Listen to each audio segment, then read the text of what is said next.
It's 4 minutes after 10 and we have one of our periodical adventures in slightly surreal broadcasting ahead of us for the next 3 hours. I don't want to labour this point, but I'm also conscious that you could be tuning in for the first time today. You could have just turned your radio on. Of course, people don't always stay with us for the entire 3 hours, so I will have to explain periodically that we do not discuss anything general election related, because almost anything we mention, almost up to and including the weather, almost anything we mention could conceivably be construed as potentially, whether intentionally or not, as potentially influencing how you vote. And we are categorically not allowed to do that in the broadcast media.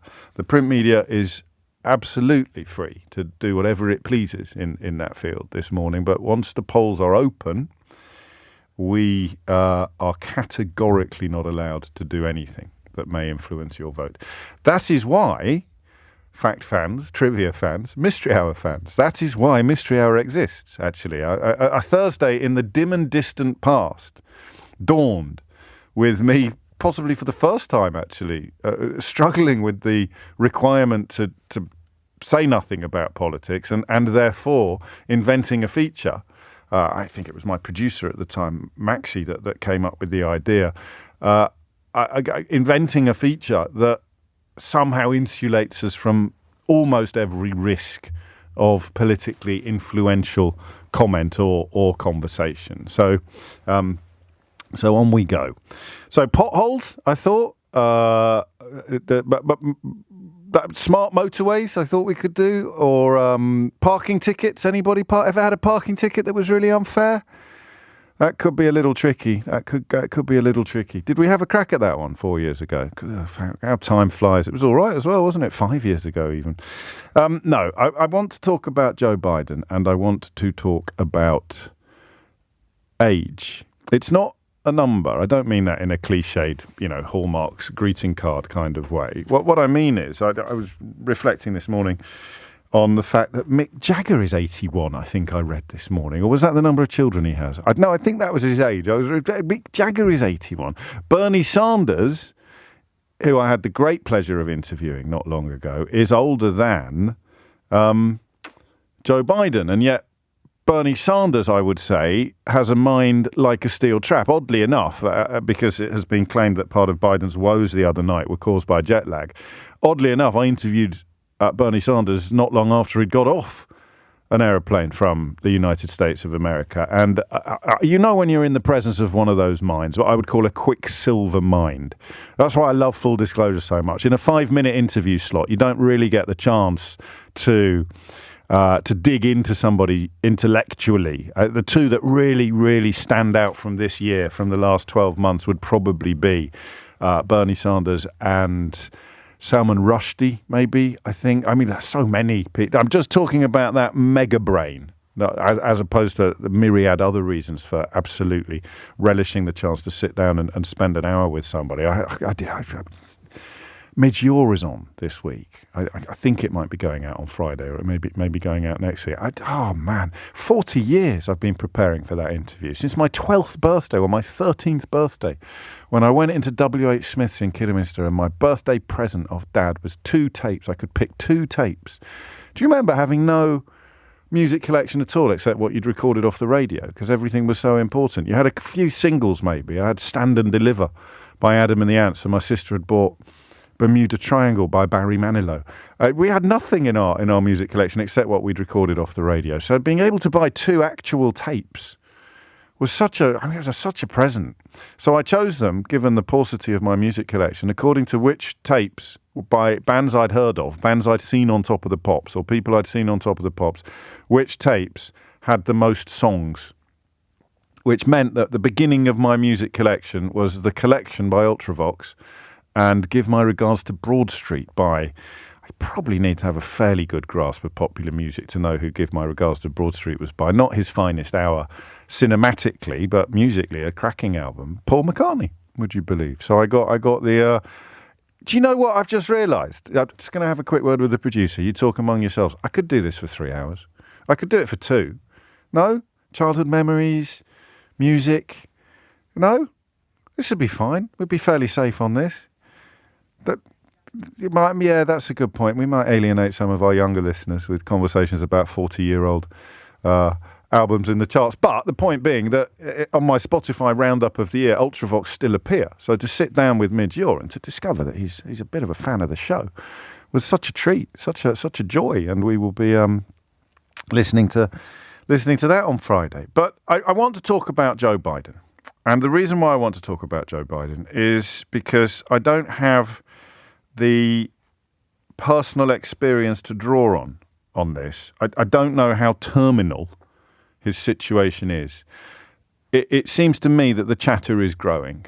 It seems to me that the conversations in public and the conversations in private are incredibly different, I beg your pardon, and incredibly difficult. But privately, that debate was so bad. That CNN presidential debate was, from Joe Biden's point of view and the point of view of his supporters, I really don't think you can exaggerate how bad it was.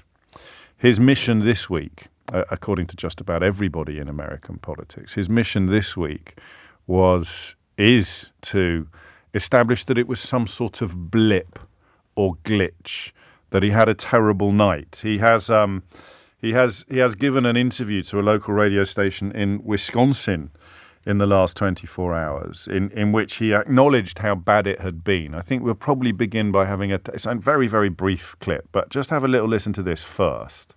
I had a bad night, and the fact of the matter is that, I screwed up. I made a mistake. That's 90 minutes on stage. Look at what I've done in 3.5 years. So he will apparently sit down and do a long ABC News interview in which he will seek to establish that he can speak quickly, that he can still do off-the-cuff commentary, that he can reach the end of sentences. But listen to those sentences. Listen to those phrases. The President of the United States of America will seek to establish that he can complete sentences, that he can think clearly. I hate this because, flawed goodness versus rampant badness should be a no-brainer. But if we've learned anything over the last few years, it's that you can't take anything for granted in this world. Flawed goodness or tired goodness versus exhausting badness should be a really easy choice, but it's clearly not. And the possibility that Biden will hand the White House to Donald Trump through a combination of perceived incompetence and stubbornness it's hard to think of a more important issue facing the world at the moment. A lot of love for Ultravox coming in, by the way. A little bit of a Partridge moment for you there. So what I don't have is the experience to know whether or not you can realistically describe what happened at the CNN presidential debate as manageable blips, as glitches, as moments that can be recovered from, or whether it is evidence of irreparable, irredeemable, irreversible decline. So I think, because you may not have clocked it or you may have forgotten just how bad it was, we'll run through 4 moments from that debate which highlight just how serious the situation is. Okay, first of all, here he is talking ostensibly about Medicare and COVID. Every single solitary person eligible for what I've been able to do with the COVID, with dealing with everything we have to do with, look, if we finally beat Medicare. Well, he's right. He did beat Medicare. He beat it to death, and he's destroying Medicare because all of these people are coming in. They're putting them on Medicare. They're putting them on Social Security. They're going to destroy Social Security. So you hear Biden's struggles, and you hear him almost opening a door for Trump's lies and racist provocations, and he had no comeback. In fact, the next clip is him on the issue of immigration. There are 40% fewer people coming across the border illegally. That's better than when he left office. And I'm going to continue to move until we get the total ban on the total initiative relative to what we can do with more Border Patrol and more asylum officers. I really don't know what he said at the end of that sentence. I don't think he knows what he said either. And then opening the door for Donald Trump to be quite amusing, because you can't really argue with his analysis of what had gone before. And on concerns about his age. I spent half my career being criticized being the youngest person in politics. I was the second youngest person ever elected to the United States Senate, and now I'm the oldest. This guy's 3 years younger and a lot less competent. I think that just look at the record. Look at what I've done. Look how I've turned around the horrible situation he left me. Well, I took 2 tests, cognitive tests. I aced them. We made it public. He took none. I'd like to see him take one, just one, a real easy one. Like go through the first 5 questions. He couldn't do it. And I think possibly the weirdest moment in that CNN presidential debate involved the subject of golf. Look, I'd be happy to have a driving contest with him. The reason I got my handicap, which when I was vice president, down to a 6. By the way, I told you before, I'm happy to play golf if you carry your own bag. Think you can do it? That's the biggest lie. That he's a 6 handicap of all. I was an 8 handicap. Yeah. But I have, how many? I've seen you swing. I know you swing. So, 60 minutes after 10 is the time. I'm going to make this personal, but not personal about Joe Biden. I'm going to make it personal about you.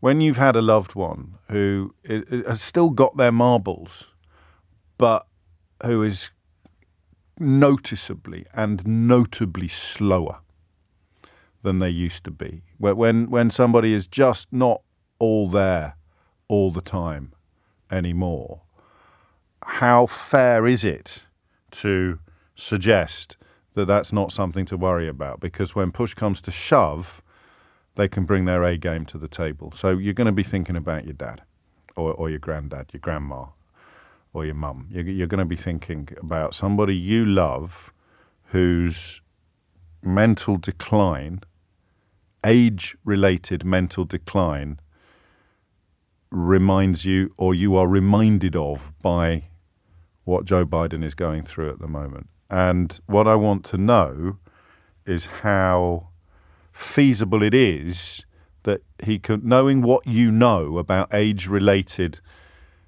diminishment or decline, how feasible is it that he can put this behind him? I don't just mean as a political issue. How feasible is it that he can get from here to November without this becoming a problem again? Because I can't quite see that, I'm afraid, much as I would like to.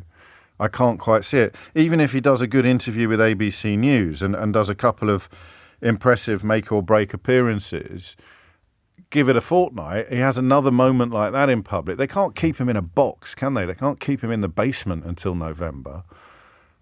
Anything that goes well is undone immediately by one thing that goes badly, and then some.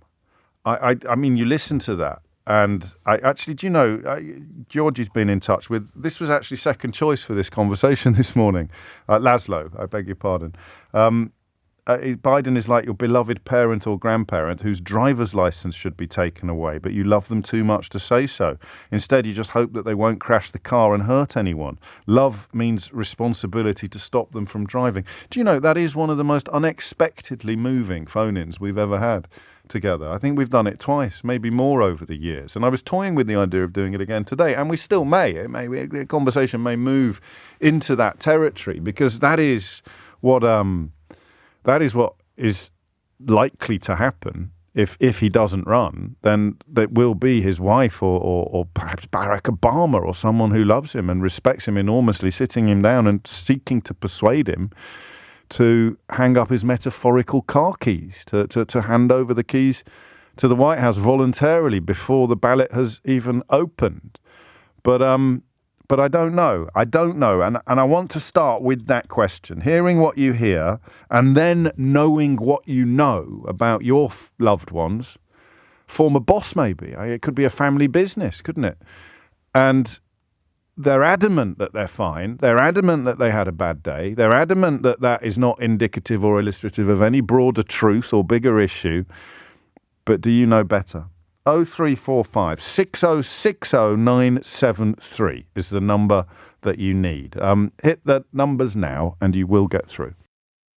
There's another element as well, which I really do think speaks directly to personal experience that most of us will not have. This is from Tim. Hi, James. I always feel uncomfortable talking about Biden because as someone with a stutter, I recognise Biden stuttering and trying to avoid stuttering. He clearly stutters more when he's tired, as all of us who stutter do. It's one of the few areas of neurodivergency that is still misunderstood and associated with lacking intelligence or other mental faculties. I haven't seen or heard anything yet that shows Biden losing his mental faculties. All I heard in the clips you played was a man stuttering. Well, you heard him get the word Medicare mixed up with the word COVID. That might be a consequence of the stutter, or it might be a consequence of the exhaustion brought on by managing the stutter. But it wasn't a stutter as such, Tim, I don't think. And the golf stuff as well. Well, you're, as I say, you're the one with the personal experience. I understand how it comes across, as politics is a brutal game.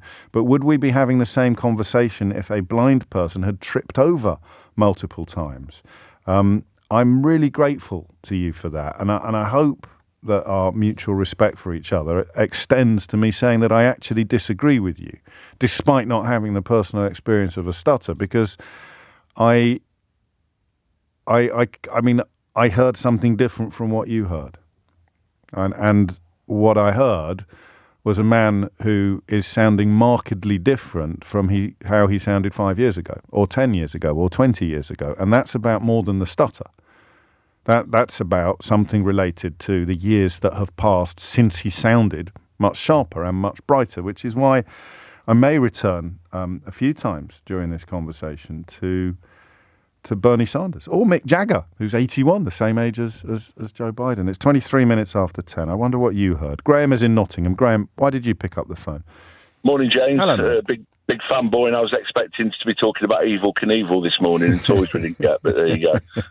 Oh, yeah. Oh, I could still do that, couldn't I? Crikey, it's always slightly embarrassing. Maybe this is my Joe Biden moment when listeners have got a better memory of what I said yesterday than what I've got myself. Go on, anyway. That's not what we're doing at this point. No.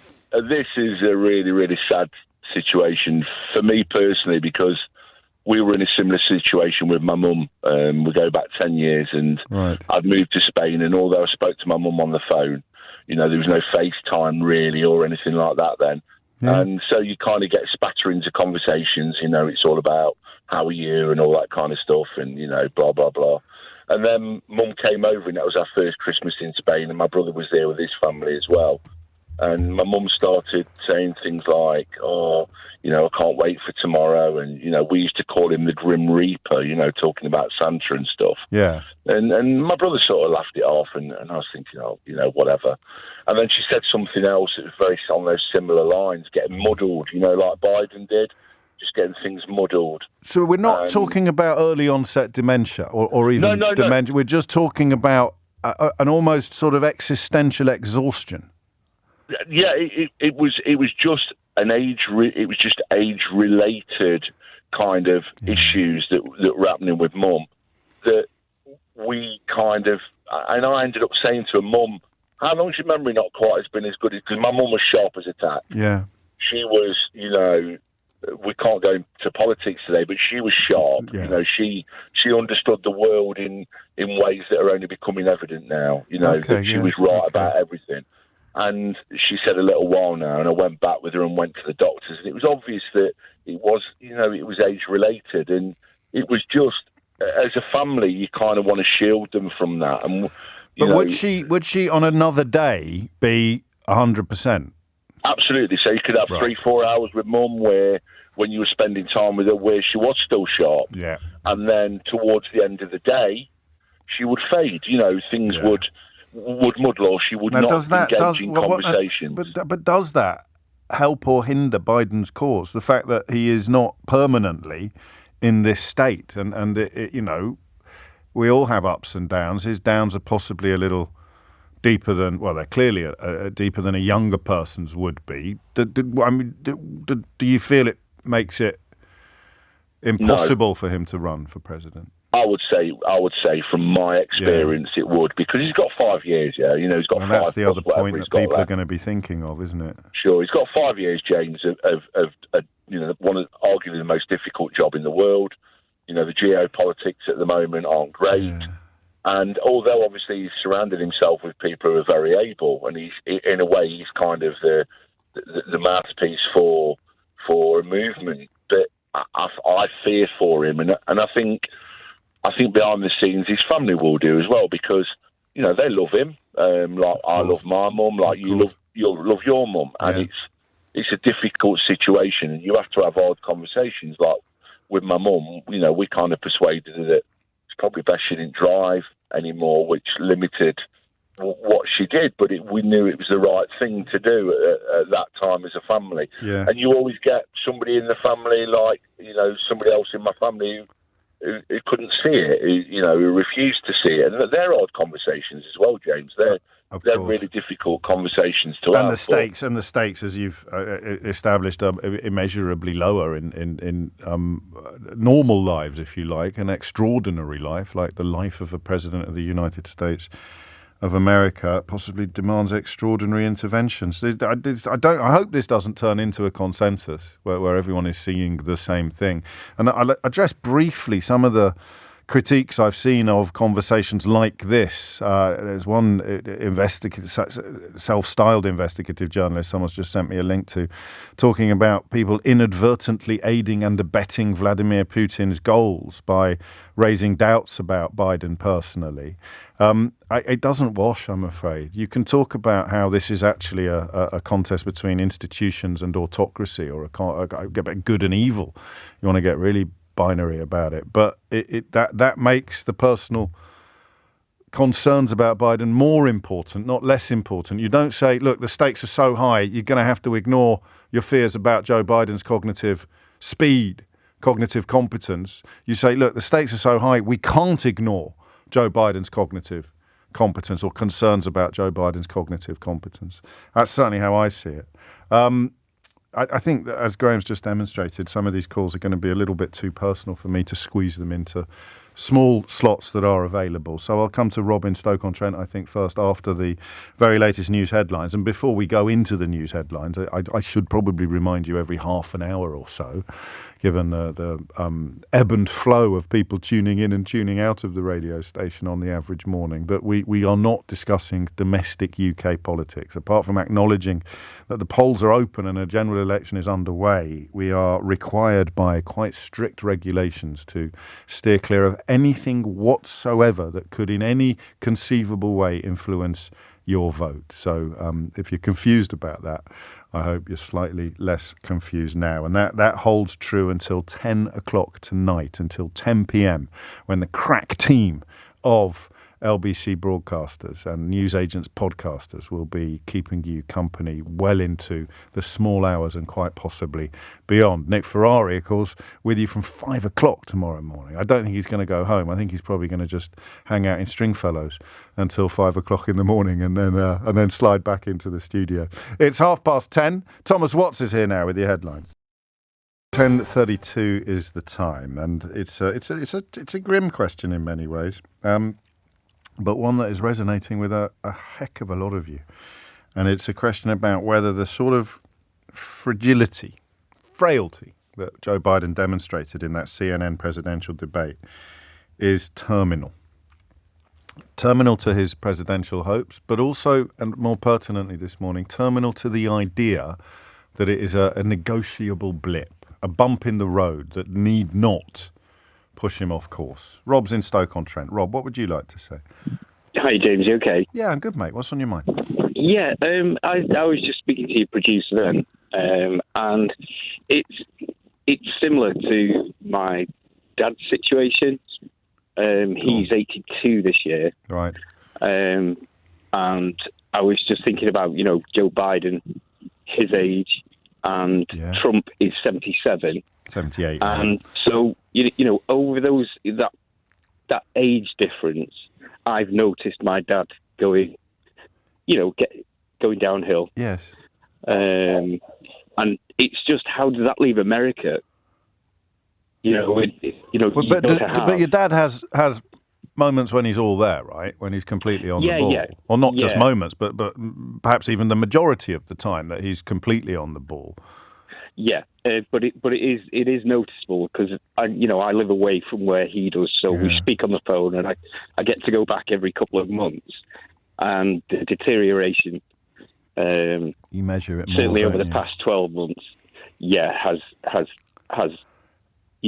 I'm sorry he is to hear getting this. worse. I'm sorry for you and your family. Is it to the point where there are things you would rather he did not do? Well, he gave up his driving license 2 years ago, right? Because it was a very, very scary situation that occurred, right? And because of concentration issues. And I think that had a noticeable effect on him because obviously his personal mobility isn't great at the age that he is. Yeah, and the car was his lifeline. Of course, brutal conversation. Did you instigate that conversation? Me and my brother had a sit down. My brother lives in Australia and he came back. Wow. And we had a sit down with him and said, look, Dad, this isn't safe anymore. Not for yourself, but for other road users. Yeah. Sorry. Hey, mate, that's fine. Take it easy. I'm sorry to pry. So when you see Joe Biden, I see things that are happening with my dad, and Joe Biden's in charge of the free world. Yeah. And the existential car keys. No, the existential contest that's coming up later this year puts all of this into an even more urgent light, doesn't it? Because the necessity of beating or resisting fascism is a huge part of this conversation as well. So what you've seen, and I think it is pertinent that we haven't seen him in many press conference situations. It's clearly not a coincidence that his top team limit the amount of scrutiny that can be applied. But because we're going really on just that one debate, but it is, it's like a World Cup final. It's like judging a team on the biggest moment of the last 4 years, arguably. Absolutely. And what you saw, I sense, was pretty conclusive for you. In a way, and like I say, the decline has been quite rapid. Right. Certainly over the past 12 months, but like I say, Donald Trump's 77, so he's coming into that age bracket. So he is, and he often sounds a little bit incoherent as well. 78, to be precise, but yeah, what a battle! What a battle they've ended up with. Rob, thank you, and I thank you particularly because it's clearly an emotional comparison that you're making and bringing back some difficult memories. But you're far from alone. Please do not mention my name, says this texter. My dad, who I love more than anyone and is older than Joe Biden, but a whole lot more coherent, is not getting any better. In fact, he's getting worse, and it scares the hell out of me and my brothers and sisters. My mum, who loves him and us dearly, will not hear a word against him. So as a consequence of her love, they have both become difficult to help. My view of Biden is that he was like a superhero who came into the US presidential election to win and to save America and indeed the world from the terrors of Trump. He did that. If he went now, he would be remembered as one of the most consequential presidents of all time. But instead he hangs on, and part of that is due to his wife Jill, who reminds me of my mum. Sopel told me a while ago, on the programme, you were here, that she was a big part of Biden's determination to stay on as president before the conversation reached the stage that it's reached since that CNN presidential debate. It is 10:38 and you are listening to James O'Brien on LBC. So no one is suggesting that he's got dementia or Alzheimer's or anything obviously diagnosable. We're talking simply about existential exhaustion. We're talking about rust. We're talking about old age just slowing everything down and making you a little less coherent some of the time. I want to make this categorically clear. I know I can tell from your messages some of you are being reminded of parents who had dementia or who had Alzheimer's. and I've got nothing but love for you. But that's not pertinent to today's conversation. Today's conversation is about Joe Biden, who's clearly capable of running America because he's done it for 3.5 years. But that doesn't mean he's capable of campaigning effectively or winning the White House, because these seeds have been sown. Anne's in Seaford. Anne, what would you like to say? Be gentle with me. Always, Anne, always. It's my first time calling. Welcome. But I am also on Joe Biden's side. So let me explain. Okay. I'm 61 years of age. Was on a certain tablet for a long time, which caused brain fog, which they didn't realise. And I've also got fibromyalgia, which is... poor thing. Yeah, so it's brain fog there. Yes. So my side of things is like just now when I was on to your producer and she said, where'd you come from? Yeah. Well, at the moment, I'm near where I used to live. And I went, oh, yeah, Wallington. And I went, oh, no, that's not right. I live in Seaford now. Right. And... So but there are moments when the spark doesn't hop from one spot to the next, one node to the next. It's not that you've forgotten or that you don't know or that you'd never know, but it's just not firing quite right in that moment. Yes. Okay. And I can't hold down a job now. Because of this? Because of it. I'm sorry. And I just want to put the other side of things to it. That like I say, I'm 61. I've got a husband. I've got 2 kids. I've got a husband that doesn't quite understand it and gets quite frustrated. Oh, yeah. So, for instance, I will go out. I'll leave my car key. I'll leave my front door keys at home. I'm supposed to be on a stick. I leave my stick at home. Right. I was travelling not so long ago. Left my passport in, the grey trays. Left my passport. Yeah.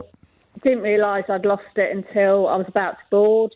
I couldn't board my plane because I couldn't find my passport. Yeah. So it's a really hard situation because I understand where he's coming from, but I also understand where his family's coming from, because I get extremely frustrated when my husband turns around to me and says, oh, no, you've left your keys behind. Why do you always do this? Yeah. I get angry. Yeah. Because it's a frustration of things. So I think families have to be very careful about how they actually approach anybody who they think may have dementia. I mean, I have been through the dementia test. I haven't got it, thankfully. Sure. My brain is shrinking more than it should do for my age, right. Which obviously causes this problem. And yeah, I do get muddled. I will be halfway through a conversation and I don't know what I'm talking about. Did you recognise any of this when you listened to those clips of Joe Biden? Did you think, I know what's going on here? Yes. And Right. I can understand his family. Yeah. I can understand his family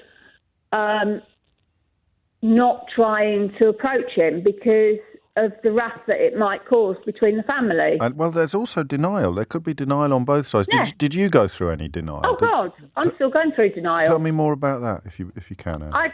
I still go through denial because I don't want to believe I've got it. Because for me, it hurts. I was with a friend the other day and I had to ask her what day it was. Right. Because I'd forgotten. And it gets extremely frustrating. I don't want, because of my age, I don't want to be in that bracket. I don't want to be frustrated. I don't want to forget things. And yeah, it just gets so frustrating. And tiring, Anne, as well. I'm hearing exhaustion, I think. Yeah. Which makes it worse. Yeah. And you haven't got a stutter, which also involves a level of vigilance, mental vigilance, that the rest of us can only imagine, doesn't it? No. And so I can understand what he's going through. He's total denial. I had to leave a job because I really couldn't. I couldn't keep up with it because I couldn't remember people's names. I still can't remember people's names. No, I'm really bad. And I mean, you might be worse than he is, but it sounds like you're on similar paths, doesn't it? It sounds like you're on similar paths, even if one of you is further down it than the other one. And of course, the crucial point here is irreversibility, isn't it? It's not something that, even if you phone me up tomorrow and you know exactly that you're in Seaford and Wallington doesn't even enter your head, and you hit 10 marks in a row and you make brilliant sparkling points, it doesn't undo what happened before. It doesn't undo that little moment 5 minutes ago where you forgot where you were talking to Eleanor, talking to the producer. No. And that's the problem, isn't it? So if he goes out, everyone's saying he's going to go and do an interview on ABC News and he's going to be brilliant and he's going to do some make or break appearances. But it doesn't matter, because if a week later he has another moment like the ones we witnessed in the CNN debate, it's all undone again in the eyes of the public. They will only. I'm sorry, I'm getting quite upset about it. Hey. They will only see the last interview. Yeah. They won't see. Like, for instance, I'm doing Duolingo at the moment. I don't know why I'm doing it, because I can't remember it. Right. I remember it there and then when I'm doing it. Yeah. Come away from it. You ask me anything. What language is it? Spanish. Okay. You probably are. You're probably absorbing it by a sort of process of osmosis in a way. But I know what you mean. You know that if you'd been doing that 10 years ago, you'd be I'd be fluent. Flamencoing your way through the kitchen at the moment. Yeah. Or whatever. Yeah. Certainly wouldn't be doing that. But, Thank you, Anna. That's been incredibly helpful for me, and quite tough for you. Are you all right? Yeah, I'm fine. It's just yeah. You glad you rang? Yeah, I am. Good. But so I have am to I. go because I'm getting upset. No, I know now, you are. I can tell. And you brought me in on 10:45 as well, right on the button. 10:48 is the time. I love UK news programmes on Election Day, writes the splendid Alex Andreou, with whom I will be sharing a stage this evening. They are the equivalent of family at Christmas, trying to make polite conversation while actively avoiding even accidental reference to last year's traumatic episode involving an alcoholic uncle, a turkey baster, and a beloved family pet. I know exactly what you mean. And so far, so good. It's 10:48. We're talking about Joe Biden. We're talking about American politics. And we're just wondering whether there is a way back, as this week will determine, from what we all saw in that CNN presidential debate, or arguably what we all heard during that CNN presidential debate, which was a man whose cylinders were not all firing. I stress again, because I don't want to stray into anything that sounds remotely diagnostic. We're just talking about a slowing of speed, a slowing of reaction times, and a confusion sometimes of words and phrases, which I quite like the description of it being a form of existential exhaustion, and you'll have good days and bad days. And that's why I wonder whether it is, if you like, a redeemable situation, because the exhaustion element is not reversible, but that doesn't mean that the political situation is not redeemable. Lloyd is in Bristol. Lloyd, what would you like to say? Hi, James. I spoke to you probably about 3 or 4 weeks ago, shouting out my nan, and that's with about whom I'm kind of calling today, because I cared for her for the last 2 years of her life, and something kind of struck me listening to the Joe Biden clip. Yeah. In terms of that kind of slow decline of the mental faculties. I mean, my nan didn't have dementia or anything like that, but one thing that she would do if we were sat around the table, or if I just cooked some food, we'd be sitting there, and she would start talking about something that she clearly hadn't had any critical thought about, but had a moment of clarity on it. Yeah. And would get quite, enthusiastic about it. And I sort of be sitting there going, blimey, she doesn't know that what she's talking about is slightly bonkers in this context. Like, it's completely out of nowhere. The particularly the golf thing, it felt very much like he was like, oh, I've got this clarity, I'm going to run with it. And then, like, looking back at the fact that it's a presidential debate and he's sort of having if you can't hit your marks there, then you can't hit them. You can't guarantee that you can hit them anywhere, can you? Yeah, you kind of look at someone else that might be in the room going, are they aware that what they're talking about is a little bit sort of Well, he's not done that. He I mean, is- maybe the golf stuff he went off a little bit, didn't he? And getting Medicare and COVID mixed up. But I don't think he was in a space where people didn't know what he was trying to say. Yeah, I hear you, but to me it was what I heard and what I kind of would hear with my nan is it's like they were clutching at straws of like, oh, I've got some real clarity here, I'm going to run with it, and I'm getting quite passionate about it, and everyone else in the room is kind of going, oh, I don't think there's a discomfort here, and even if he's not quite there yet, if your nan was a little further down the road than he is. Oh, absolutely. That was the next thing I was you gonna sense say, they're is on the it's same road. They're on the same road. Well, yeah. You know, my nan ended up getting much further down that road, but I definitely could draw those parallels. And then the fact that he's not, he's bless him, he's desperately afraid of what comes next. I think everyone at that stage, my nan in particular, was desperately afraid of what comes next. Yeah. It would be what comes after we get the stair lift, what comes after me not being able to make a cup of teas, what comes after having to have you make my dinner for me. It's always like that slow but ebbing away decline. And he's got a big office, and I would imagine he's very afraid of what comes after. Well, he doesn't seem to be, does he? He doesn't seem to be. And whether that is a consequence of character, of denial, or of the people around him, or whether he is all of the things that you describe, feeling all of the things that you describe, but just not displaying it. If he was really, really worried about what might happen next, then I think that the decision not to do what he is currently minded to do would probably have already been made. I don't know. That's the point, isn't it? None of us know. Thank you, Lloyd. This is nice from Angela in Nottingham. I hope Anne in Seaford is still listening. James, your last caller has really made me think. I have a daughter with fibromyalgia, and she often forgets her children's health appointments. I am guilty of getting frustrated with her. I will now change how I react to her. Thank you for this phone topic, says Angela in Nottingham. So, it's good, isn't there? Almost everywhere.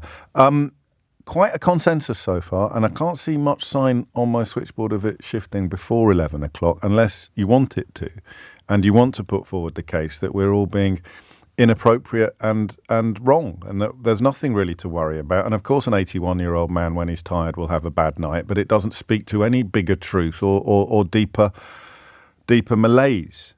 He leads a much more stressful life than we do, and his son, of course, on the non-work side of things, has been having all sorts of legal problems and legal troubles recently as well. So there is still time to nip in on that angle or at that end of the conversation on 0345 6060 973. This is a sad hit job, this text says. Go and watch Shrinking Trump and then compare and contrast. No, it's not a question about comparing and contrasting, though, is it? It's a question about comparing Joe Biden with Joe Biden.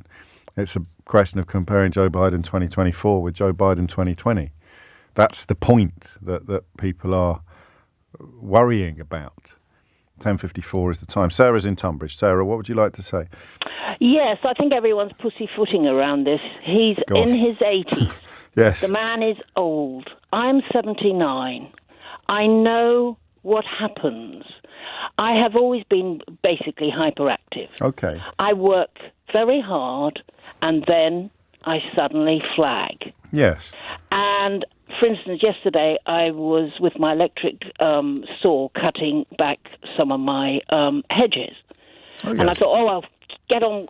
And I did a brilliant job yesterday. I had all the energy you need, but I was going to do it today. And I think, do I have the energy to do it today? I'm not sure. And the trouble is, because I've always been active, people say, you're like a 60-year-old. You're not. You're going to live to your 100. And I go, no, I'm 79. I'm beginning to slow down. But that doesn't mean you can't still trim the hedges. It just means you can't do it 2 days running. So exactly. But the thing is, I'm not running half the world, am I? No. So therefore, the fact the next day I'm going to have to take it more easily. What happens if he has to get in the plane and fly somewhere? Now, my son, for instance, is a care worker. He says something happens when you're 80. Right. And I believe that's true. And well, it clearly isn't true for everybody, but it might be like the mean. You know what I mean. Mick Jagger's 81, for goodness sake, Sarah. I Okay. couldn't do what Mick Jagger does on a stage, and I'm 52. Well, exactly. But but generally speaking, 80 is a milestone. It is, and I mean, I have had 6 dogs, rescue dogs. I was down to 4, and everyone says, "Oh, can you take another one?" And I go, "I'm getting old. No, I can't." And one died on last Tuesday week, and so I'm down to 3, and everyone's saying, who's sensible, saying, "Sarah, do not take on any more dogs. Right. 3 is enough." And I know that's true because I do the job properly. And you've got to understand also that there are a lot of people who want you to carry on. For instance, I work at I'm a volunteer. I'm a waitress at an animal rights. I don't know that you're making the point that you think that you're making. You think that your personal experience, and I've got a little clip of Joe Biden the day after the CNN debate, which is pertinent to the points that you've made. I think a lot of people listening will think you're proof that actually it doesn't matter if you get tired or have slow days. You're still perfectly capable of doing the big stuff. Running the world, and nor is he. The fact is, whatever way you look at it, you are anyway. I think he's cognitively going anyway, personally. And that is a different. That's a different. That's a different question entirely, which I'm not going to argue with you. I mean, it seems a reasonable conclusion.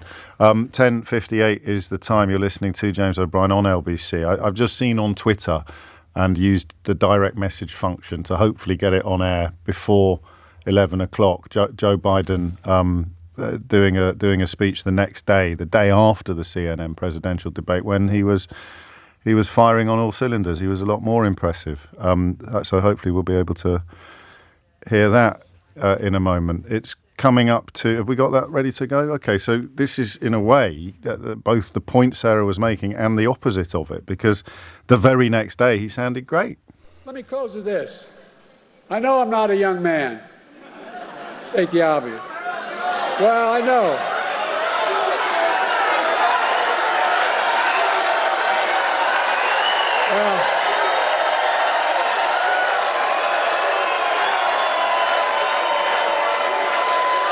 Well, I don't. Folks, I don't walk as easy as I used to. I don't speak as smoothly as I used to. I don't debate as well as I used to. But I know what I do know. I know how to tell the truth.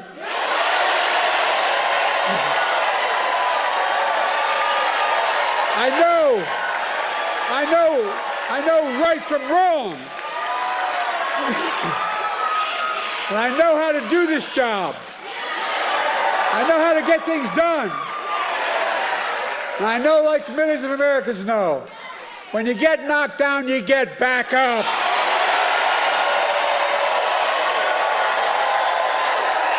And it continues. And that is such an unhelpful point at which to end this conversation, isn't it? Because it's almost as if the events of 24 hours later give the lie to the context in which the entire conversation was conducted. And of course, that's the point, isn't it? That's the point, is that he does tell the truth, or at least he knows the difference between honest and dishonest. And that is the key distinction between him and his rival. It is 11 o'clock. I've got a choice of conversations now, a choice of topics. If you're just joining us, where have you been? I need a letter off your mum by the end of morning break to explain your absence, please. I don't do this for my entertainment, but I do periodic reminders, that we cannot talk about the British political landscape today for reasons. Therefore, the conversation must be confined to other areas. And I've got a choice of 2. There's a new poet laureate I beg your pardon, a new children's laureate, Frank Cottrell Boyce, who's a wonderful talent. And he's warned about reading being an invisible privilege that many are denied, talking of the studies that show the massive barriers grown-ups can face as they go through life if they were not read to when they were young. And I think that might be becoming less socioeconomic than it used to be. I bet there's lots of middle class, upper class. So, ooh, that was close. Yeah, that was close. I can't even explain why I'm laughing at what nearly just happened, because that would involve doing the things that we're not allowed to do.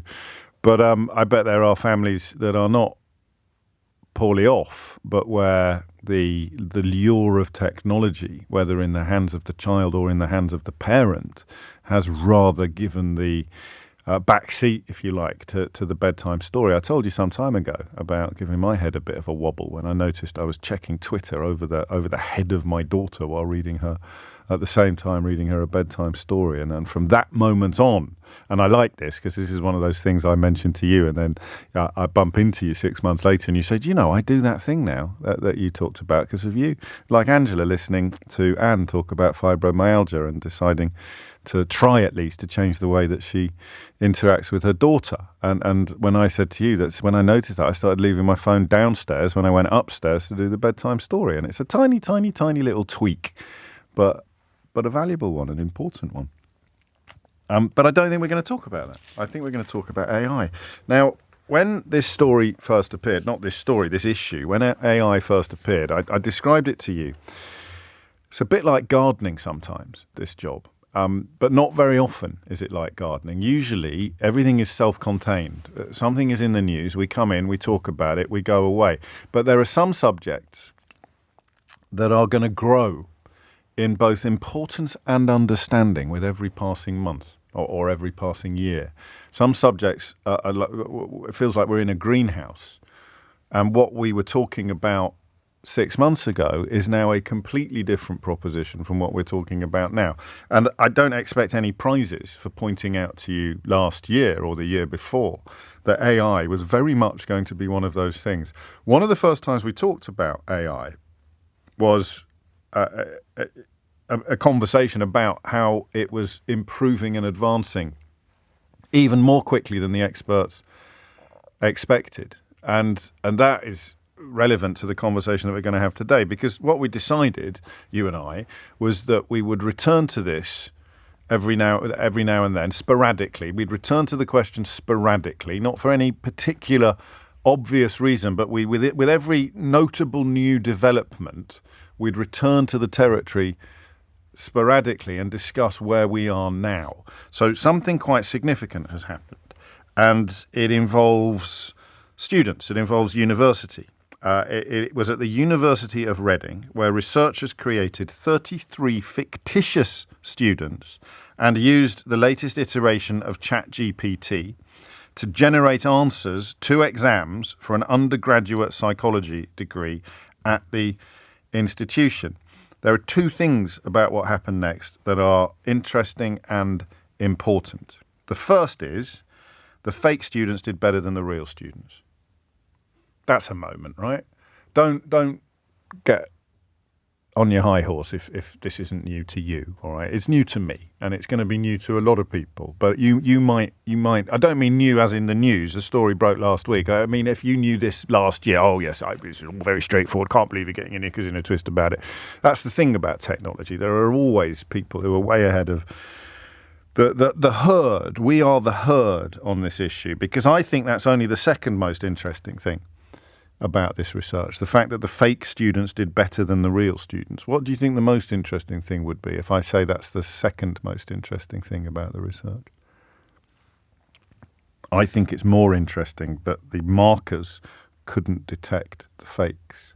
There were no sort of giveaway indications. There were no sort of glitches or blips that the markers could spot. The examiners could see that's not human. That is not the mark of a human hand. That is a sign of ChatGPT. The phrase used is verged on being undetectable. 94% of examiners or invigilators or whatever they're called, 94% of them did not raise concerns with markers. So that 6% detection rate, according to the study, is likely to be an overestimate. So that's it. AI can now do a better job writing university essays than university undergraduates. This is particularly worrying, the report concluded, as AI submissions robustly gained higher grades than real student submissions. Students could cheat undetected using AI and attain a better grade than those who did not cheat. It's generally been the case, hasn't it, that cheating would deliver a better grade than not cheating, but the professors who led the research have described it as a wake-up call for educators around the world. So there are two questions that spring to mind, for me at least. The first is the obvious one, the micro one, if you like, the one that's, what are we going to do in schools and universities? How is it going to work? I don't think it's an unclimbable mountain. It's possibly an issue that you are already addressing, in your university or in your school. But if we now know, and I suppose I also can ask you whether or not you've done this. Have you cheated using AI? Have you got AI to do your homework? Have you got AI to do your undergraduate essays? If you're a teacher, you will probably be a bit in front of this story. You'll know a little bit more about this than I do. What are you doing? What is the new world going to look like, where the world where a student or a pupil's phone can actually do a better job of answering the questions in class than they can? The world in which a pupil or a student's phone can write better essays than they can. What is that world going to look like? What are we going to do about it? 0345 6060 973. There's a weird thing going on here as well, which is a bit like when calculators became commonplace. And what I mean by that is, look, if a computer can do it, what's the point of doing it ourselves? Beyond the importance of mental training and critical thinking and teaching ourselves to be open-minded and curious and ideally knowledgeable. But Mystery Hour is a celebration of accrued knowledge that is largely irrelevant in the modern world. Not just because some of the questions are so daft, but because we don't need to know stuff like we did when we were young.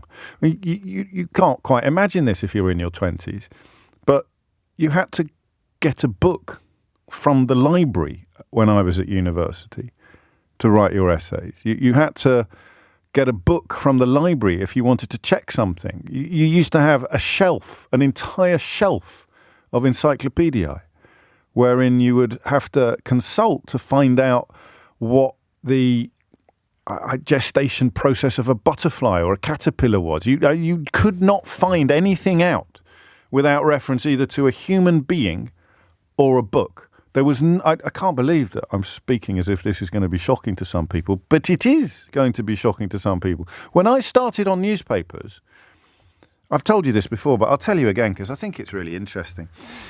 You never really notice that you're living through times of historic importance, do you? When you're smack in the middle of them. But sometimes when you look back, you can realise that you did.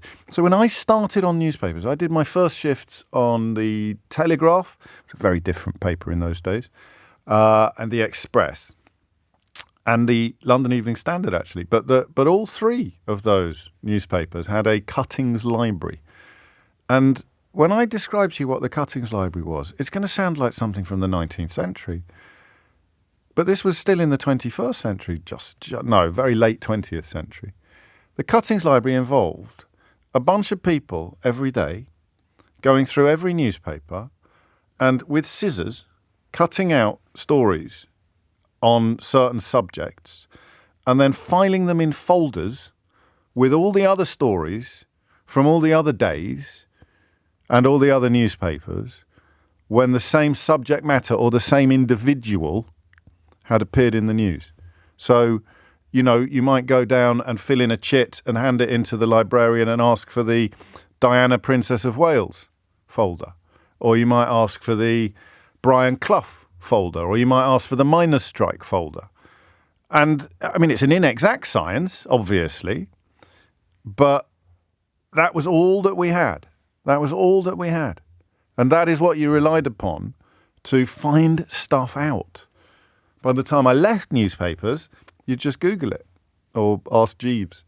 That's why ChatGPT is really interesting, because if you think just for a moment about how much the world has changed as a consequence simply of the internet, and think if you've got children, it's sort of teenagers or 20s, early 20s, you imagine them in a world without the internet.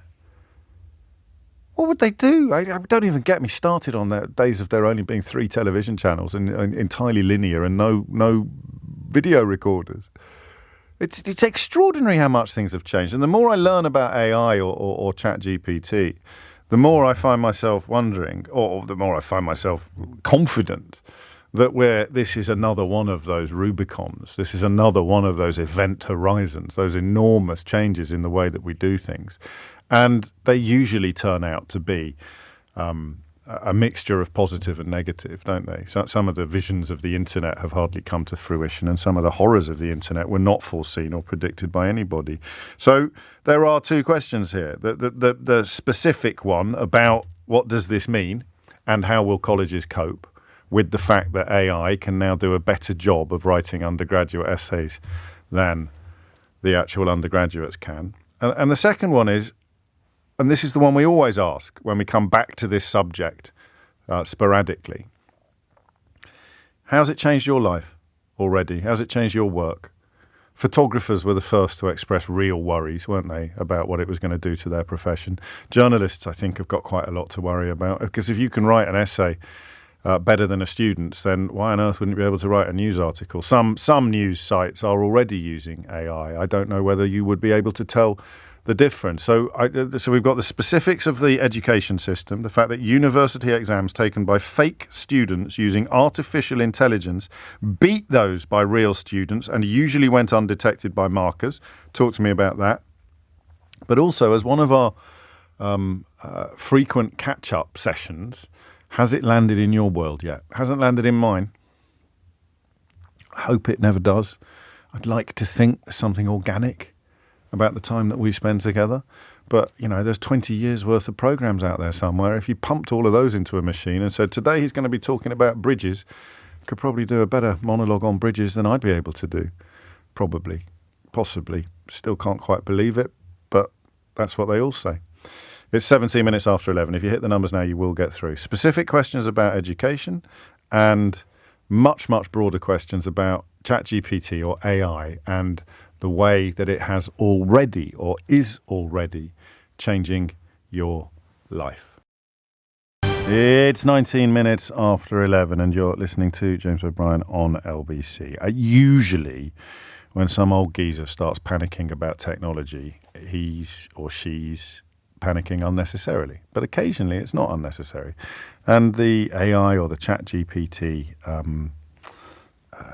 story today about university exams taken by fake students using artificial intelligence may be another sort of form of moral panic. Speaking of moral panics, I've actually found an unhinged headline for you today. Even though I am in a state of profound political paranoia, I've found an unhinged headline that doesn't impinge in any way whatsoever upon matters electoral. So we'll do that before 11:30 as well. And then, of course, it's Mystery Hour from 12. But before all of that, Tim's in Durham. Tim, what would you like to say? Hiya, good morning. Thanks very much for having me. You're very welcome. So I can talk about this forever, really. So I work at an FE just till college 10 o'clock tonight will do. That'll be... I work at an FE college in the northeast. Oh, yeah. And my job's basically leading on e-learning and AI. So I work with staff. But one new strand of that is also to work with students with AI. Yeah. So to answer your first question relating to essays and things like that and the problems that it poses, AI is not the problem, in my opinion, and I've discussed this many a time with lots of lecturers and national conferences. The issue is the actual assessment method. So asking for a 3,000-word essay does not prove knowledge. It doesn't prove that the student understands. But obviously with ChatGPT 4.0 now, it'll write that 3,000-word essay with all the references, with everything you need, and it will pass anything. How do you know? So you've got no idea how many of your students are using AI then? Well, we're encouraging them to use it. To write the whole essay? No, to do the research, to do the planning, to assist them. We're also going through a process of revalidating, looking at our assessment methods, because a 3,000-word essay doesn't prove that the student has learned. No, I understand that. I mean, that's been true since I was at school. The people who found the mode of lengthy essay writing to be, because it suits some people. It suited me down to the ground. So I would have once resisted the idea that it wasn't the safest way or the soundest way of testing education. But clearly, there's a hell of a lot of people it doesn't suit down to the ground. So your point stands. But that's independent almost of AI, isn't it? Because it was true before AI was even invented. But it focuses the mind and possibly increases the urgency of coming up with a new way of testing students that is AI proof. Yeah, it's definitely sped up the need. So what are we thinking? Oral examinations? What are we thinking? A blend. We're looking at a blend. So we have more presentations, because luckily with us being an FE college, we have to look at what the employer wants at the end of the day. They don't want someone who can write a 3,000-word essay. They want someone who can stand up, communicate really well, talk about why they've made certain decisions and where their findings have come from. So a blend of presentations, a bit of an exam, closed book exam, but then there's nothing wrong with open book exam, because in the workplace you'd have an open book. And things like portfolios, pulling things together over time. And it's having that assessment throughout the academic year, rather than waiting until June and having a huge assignment, which is what a lot of the Russell Group universities tend to do, whereas the smaller colleges they know their students. We know our students because we've got a class of, 18, rather than a lecture theatre of 400. What do you use it for, personally or professionally? Everything. So professionally, obviously, I teach staff how to use it. So they use it for the planning. They use it for creating formative quizzes and activities within the lesson. If they've got a really boring module, which they really... I mean, I used to teach GDPR, for instance. Okay. That's the dullest thing in the world. Yeah. So it's the dullest thing in the world until it's the most important thing in the world. Exactly. So you put that in, and ChatGPT would give you ideas and new ways, and give you resources to free up. What about in your personal life? Have you ever used it in your personal life? Constantly. So to do what? I do a lot of working for charities and stuff, doing grant applications. And things like that. So, and then out of 16 I've applied for, I've won 14, and all have been using ChatGPT. Wow. So, see, I've got to make Mark feel bad now, Tim, because you're using it to submit grant applications for charities. Mark used it to ask his boss for a pay rise. He said, I asked it to write an email to my boss asking for a pay rise. I'm going to Turkey next year now. It got me a $4,000 a year pay rise. Why is that then? What just talk me through how it's better than you. It's better than you at applying for grants. They're very structured, so the application's usually for grants and things like that, and for sponsorship as well. So they usually ask for very set questions, maybe 10, and what's it going to be used for, what are your aims and objectives. And for Best in the World, you can chuck in, it's all about context, so I can chuck in all of the context from what I'm applying for, the business case, or it'll write the business case for me, and it will make sure I tick all of the boxes perfectly for that grant. And it does it very, very well for job applications and interviews as well. So, what about university applications? Well, again, that's the money. They want bums on seats, a lot of universities. So in reality, you're right. Well, right, the ones that are very hard to get into, ones where they're fiercely competitive. Would it work in that context? Absolutely. So, I mean, it's very similar to applying for a job, isn't it? So, for instance, applying for a job, you get the job description, usually as a PDF you can download. You've got your CV, which it can help you write. If you with the new models, you can upload documents. So you can upload your job description, you can upload your CV, and then you can tell it to write your cover letter for you.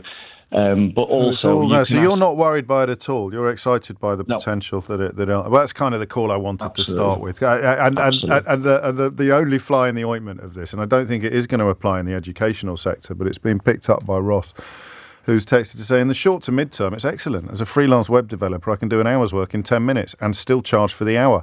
It's great until people catch on that they don't need me anymore. But thankfully, that's years away. Is it, though? Is it years away? That's what the last lot thought. 26 minutes after 11. Thank you, Tim. He was right, wasn't he? You could tell there. He could have carried on forever. But Eva is waiting in Harrow to contribute to this. Eva, what would you like to say? So I use AI to help me with personal statements and cover letters for job applications. Okay. So I would put in my experience. Sometimes I just copy and paste my CV into it. And then once it gives me something back, I then go into and edit it. And I mean, has it worked? Yes, it has worked. Well, how many job applications have you submitted? Surely you only need to submit one. Well, once you get to the interview, so the reason why I do it, because I feel that I can't articulate myself properly through writing. So it sort of helps me get into the door, into the interview, because once I get into the interview, I'm then able to, explain my experience and my knowledge for the job. No, it makes perfect sense, doesn't it? So, again, nothing particularly to worry about because they still need you to do the job and the determination of whether or not you get the job will be based upon meeting you, not upon something that you've got a computer to do. Yes. Are you worried about the future? Do you worry that, I don't know what sector you're in, but I would have thought most... Well, I work in education, right. So I think it's a good thing, but as the previous caller said, with submitting, one essay at the end of the year with 3,000 words, that doesn't express that you actually understand the subject. So, it is more of a thing of changing examining methods, I personally think. Yeah, you were the second person to say that, and that's fine. I mean, you could just make people use fountain pens again, couldn't you? And then you'd know that they hadn't... although I suppose they could use ChatGPT and then just transcribe what's appeared on it, but you can't take screens in. So, I mean, nothing to worry about then, are you saying, do you think? I don't think it's anything to worry about. We do have to be wary, but... that's with anything, isn't it, really? Yeah, of course. No, of course it is. I remember thank you, Eva. There was a caller, wasn't there, last time we touched on this subject, who'd got it to rewrite his gym Facebook page, GYM? I think it was a gym Facebook page, because Nick says that his wife has a cake website, and the whole website's been written by AI. It's the best thing that we have ever invented. He writes, I'm dyslexic and may have other issues, but I'm definitely not stupid. AI helps me get down what I'm thinking and what I want to say. Just change the wording slightly if needed. It was a fella who changed his gym website, and the number of applications that people that were clicking through went through the roof when he shifted from what he'd written to tempt people to sign up for a trial at his gym. My memory's a strange thing. I've got a feeling it was in Brighton. Anybody else got a strange little congregation of memories there? A gym, Brighton, and AI. And when he changed it from what he'd written to what AI had come up with, the hit rate on people who you could see were reading it and then signing up or then inquiring further to join up had reached saturation point. He didn't have room for any more gym bunnies. It's coming up to 11:30. You're listening to James O'Brien on LBC, where it is still the case that our newsreaders are human. In this case, Thomas Watts. I want some negatives, please. I want some negative analyses of news regarding AI, and specifically news that university exams taken by fake students using artificial intelligence beat those by real students, and for me at least, even more interestingly, went undetected by markers. Here's Karen. AI will erode trust. We'll become paranoid. What if I can't prove that it's you talking to me? What if we end up doubting the ability of everyone? What if no one believes us when we're telling the truth? I'd go mad, she says. Perhaps unintentionally channeling George Orwell there. It's precisely kind of what one of the central themes of 1984 is, actually. If you can hang on to the truth, even if you are the only one, you will not go mad. Do you know, Karen, I do a thing where I need to invent a different question that I ask in case you try to scam me. Okay, so I sometimes say, what's the name of our oldest cat? In order to make sure that it is actually a family member tapping me up for money as opposed to some sort of strange scammer in a far-off distant land. What's the name of our oldest cat? I didn't need to make up a question, do I? Because you wouldn't know the answer to the question that I asked, even if I asked it. It is 11:34. There is the question. How much of it is going on and how worried, I suppose, should we be? Joshua is in Edinburgh. Joshua, what would you like to say? Hi, James. Hello. Well, I'm a recent graduate. I graduated yesterday. Shouldn't you be hungover? I am. Oh, good. Carry on. there's a lot of AI getting used, probably at loads of different levels. Yes. The first time I kind of came into it was I started uni in 2020, so we were all online, and we were due to be doing essays, and none of us really had a clue how to reference. Somebody had found this AI assistant tool that basically you could paste in your reference and it would auto-fill the blanks in for you. And that was probably our first encounter with it. Over the next few years, there's a few more. There's one that you paste in a body of text and it'll rephrase it, so it looks like you've read it and rewritten it. That's to be fair, that's what cheating has involved through the ages. It's just you do it yourself. You get your mate's essay and just rewrite it using your own turns of language, wouldn't you? Yeah. Probably, I guess, the most common one, though, was ChatGPT. Yes. Especially towards the end of our studies. There was people using it for everything. I'm probably guilty of it to an extent. I used it for a lot of essay planning, if I knew what I wanted to say but didn't know how best to structure it. But I think the issue with AI is a lot of people see it as this kind of foreign technology that none of us are really used to. But it ultimately is only as clever as the prompt that you give it. And if the prompt that you give it is, I'm writing a 3,000-word essay on this one topic, the essay that comes out, is going to be almost reading like a Wikipedia page. Whereas if you go in and say, these are the 8 aspects I want to cover in this many words, and this is the points I want to hit, how best to do it, it can really help, I think, take an essay up a grade. We found that a lot. Yeah, but you could equally say, now that the technology has evolved, you could equally say, and now do it. Well, couldn't you? Yeah, ultimately. So you could they could make the plan, and then you could say, now write the essay. How would I know that you hadn't done that?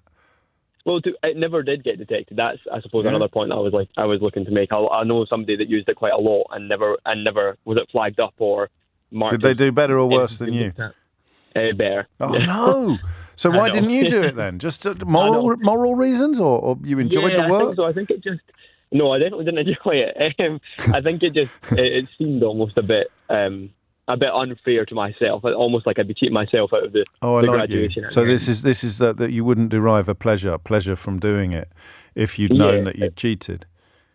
Yeah, the sense of achievement would be polluted. That's I mean, I know you've only just graduated. I don't want to introduce you to the cynicism and unpleasantness of the of the world of work. But one day you'll be sitting next to someone at work who cheats quite happily or steals your ideas and passes them off as their own and sleep the sleep of the angels, Joshua. It doesn't trouble them at all. But I'm like you. It would spoil my fun if I knew that I'd achieved something unfairly. Yeah. It's a funny one, isn't it? Well, what? I mean, that's it now. You've just finished 4 years, have you? Yeah. Crikey. What's on the road ahead? Do you know? No idea. Well, good luck to you. That's the spirit. All of these young people with their plans and their clear ideas of where they want to be going or what they want to be doing next, they scare the life out of me. Joshua, that's the spirit. 11:37 is the time. Laura's in Durham. Laura, what would you like to say? Hi, James. Well, I'm sorry. You're looking for negatives, but I haven't got negatives. Well, I'm looking for both. I mean, it's always nice to have a little bit of light and shade. So give me the positives. What? The educators, that have been on, have all said exactly the kind of things. Am I on speakerphone? Am I on speakerphone at the moment? Sorry. All right. They do. Did they not? They do tell you not to put me on speakerphone. Sorry, for a reason. I've done that. That's all right, Laura. You carry on. I didn't get told that, but anyway. Right, so there's loads of good old-fashioned ways to assess students that circumnavigate the whole AI thing, like, for example, exams, as has been pointed out. Yes. Increasingly, universities and colleges and apprenticeships are using other types of assessment methods, like where students are given a group task and they're observed doing it. Okay. What's your what's your handle on it? Why does it come into your world? Well, I'm involved in a couple of different apprenticeships, one for teaching and one for policing. So, helping test people and identify people for courses, as it were? Yeah, I mean, I don't teach anymore because I was fed up with the marking, but I support students who are on those courses and get involved in the assessment. Okay. So another thing we do at the end of what students do at the end of degree apprenticeships is that they have sort of an hour-long interview about the portfolio that they've submitted. So they're writing about what they've actually done, and that's evidence. People know that event actually took place. And then they're interviewed about it. So, so you couldn't fake really that. Good ways of doing it. You couldn't fake that then. No, you couldn't. So what's going to happen? And this is, I think, underpinning this whole conversation is that as hazards emerge or potential pratfalls emerge, then responsible systems adapt to accommodate them. Yeah. And I mean, obviously, there's still a long way to go because, as like the student, there's the lad who's just graduated was saying, students can use it to kind of fake. So universities just have to continue adapting and evolving in response to that. And arguably, like you were saying earlier on about, the big question of, well, what's the point of learning when you can just get this information? We've been thinking that for a long time, haven't we, about the internet? What's the point of kids being taught facts at school? But that's how education needs to evolve in this kind of modern knowledge environment, where we're not teaching facts, we're teaching how to analyse facts and how to analyse information, how to evaluate sources of information. Like that's what needs to be the focus in education systems nowadays. So do you know, I've been having variations of this conversation since 1988 when the GCSE was introduced and the old learning by rote of O-level was, and having to regurgitate it on demand, at the end of the academic year in essay form for most subjects, obviously not for maths and things, were replaced by more supposedly more oral examinations and more coursework, and AI didn't even exist then. So elements of this are as old as education itself, aren't they? Elements of this it's like you say, it's constantly evolving, and maybe and we definitely need to adapt and evolve in education now. And there will always be ways to test students. So the worry then, the big worry, the existential worry, is the futility of knowledge almost. Well, yeah, but I don't think it is because the fact that we can access knowledge, like you say, I mean, I'm your generation, I had to use the library in my degree like you did. But, education is still a process worth going through your entire life because it's great that you've got facts available to you, but then you need to be able to assess those facts. Yes, we think you do, and we hope that you do. But in a world where AI can do everything, what would be the point in having developed the faculties to assess facts or to critically think? But I don't think humanity will do that. I don't think humanity will sort of devolve, if you like, which I loosely use as the opposite of evolve. Will devolve into a sort of blancmange-like approach to experience or to life. It's part of the impulse, isn't it, that drives us, the desire to understand things and to know more. Well, for about half of the population, I suppose, the desire to learn and to strive and to explore and to discover and to know. It can't ever go away. 11:42 is the time. Speaking of all of those things, Mystery Hour, of course, is on the way at 12. And this will sound silly, but I do actually think it's true.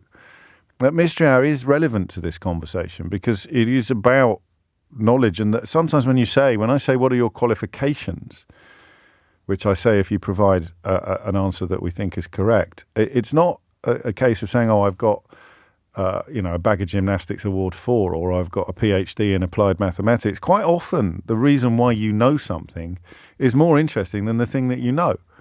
I remember one where it was a musical question, and the chap who rang in from America was working as an assistant to, is it Hans Zimmerman, the classic film composer? So how do you know that?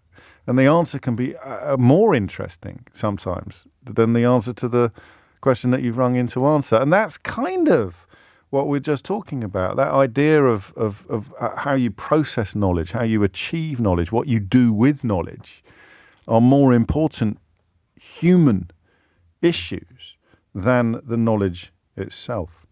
Quite a few people have been experimenting with AI while we've been on air, which is what always happens. Hans Zimmer, not Zimmerman. That's Robert Dylan. That's Bob Dylan's real name, isn't it? But I can't find it. Ross has done one for me on bridges, but I can't find it on the using WhatsApp. This from Phil. Describe James O'Brien in the style of Robert Burns, and he's pumped that into ChatGPT 4. I won't do the accent, but I'm rather pleased with this. A man of the mic, James O'Brien, with a tongue so glib and a mind so keen, is a modern-day sage of the airwaves. He weaves his words like the weaver's shuttle, swift and sure, crafting tales of truth and justice and cutting through the cankered lies with a surgeon's skill. God, that's lovely. I might put that on my bio, on my profile. More of your thoughts on this AI question after this. James O'Brien on LBC. It's 11:47. You're listening to James O'Brien on LBC. I just sort of thinking about tomorrow. Actually, I'm here tomorrow normally from 10 o'clock, dealing with the results will still be coming in. I think from some constituencies, pretty much, but be done and dusted. So I'll just do what I always do, which is talk to you and invite you to talk to me. You may be wondering why I'm absent from all that very heavily produced radio furniture there, you'd think, wouldn't you, that they'd have made a bit of an effort to promote what is the most popular show on the entire station, but apparently not. No, just everyone else gets an advert. Anyway, I'll be here from 10 o'clock tomorrow, and hopefully you will be too. Will you be here? Yeah, Eleanor will be here. Keith, you going to come in tomorrow? Yeah, Keith will be here. Roxy, you going to be here tomorrow? Can you just give me a wave if you're going to be here tomorrow? Yeah. Will, you putting a shift in? Nice one. Okay, that's our little promo there. We'll all be here. Me and Eleanor and Keith and Roxy and Will on socials. We'll all be here tomorrow. Should we do some music now? There we go. It's 11:48. Back to... We could have got AI to do that. It would have sounded a lot more professional, wouldn't it, I think? Hugh's in Brockley. Hugh, what would you like to say? Hi, James. Yeah, I'm a musician. Oh, we could have got you to do it then, couldn't we? Flipping heck. Yeah. Honestly, I could too knock late. It off in 5 minutes. Yeah, give me a minute. That's the spirit. Carry on. With a pleasure. Well, unfortunately, AI could probably do it quicker than me. That's kind of why I'm calling up. A big part of what I do is composing music, and it's a sector that's really under threat from AI in terms of being able to generate the kind of music that I write, which is for TV, for adverts. Occasionally gets used in film. It's called production music. It used to be known as library music. Yeah.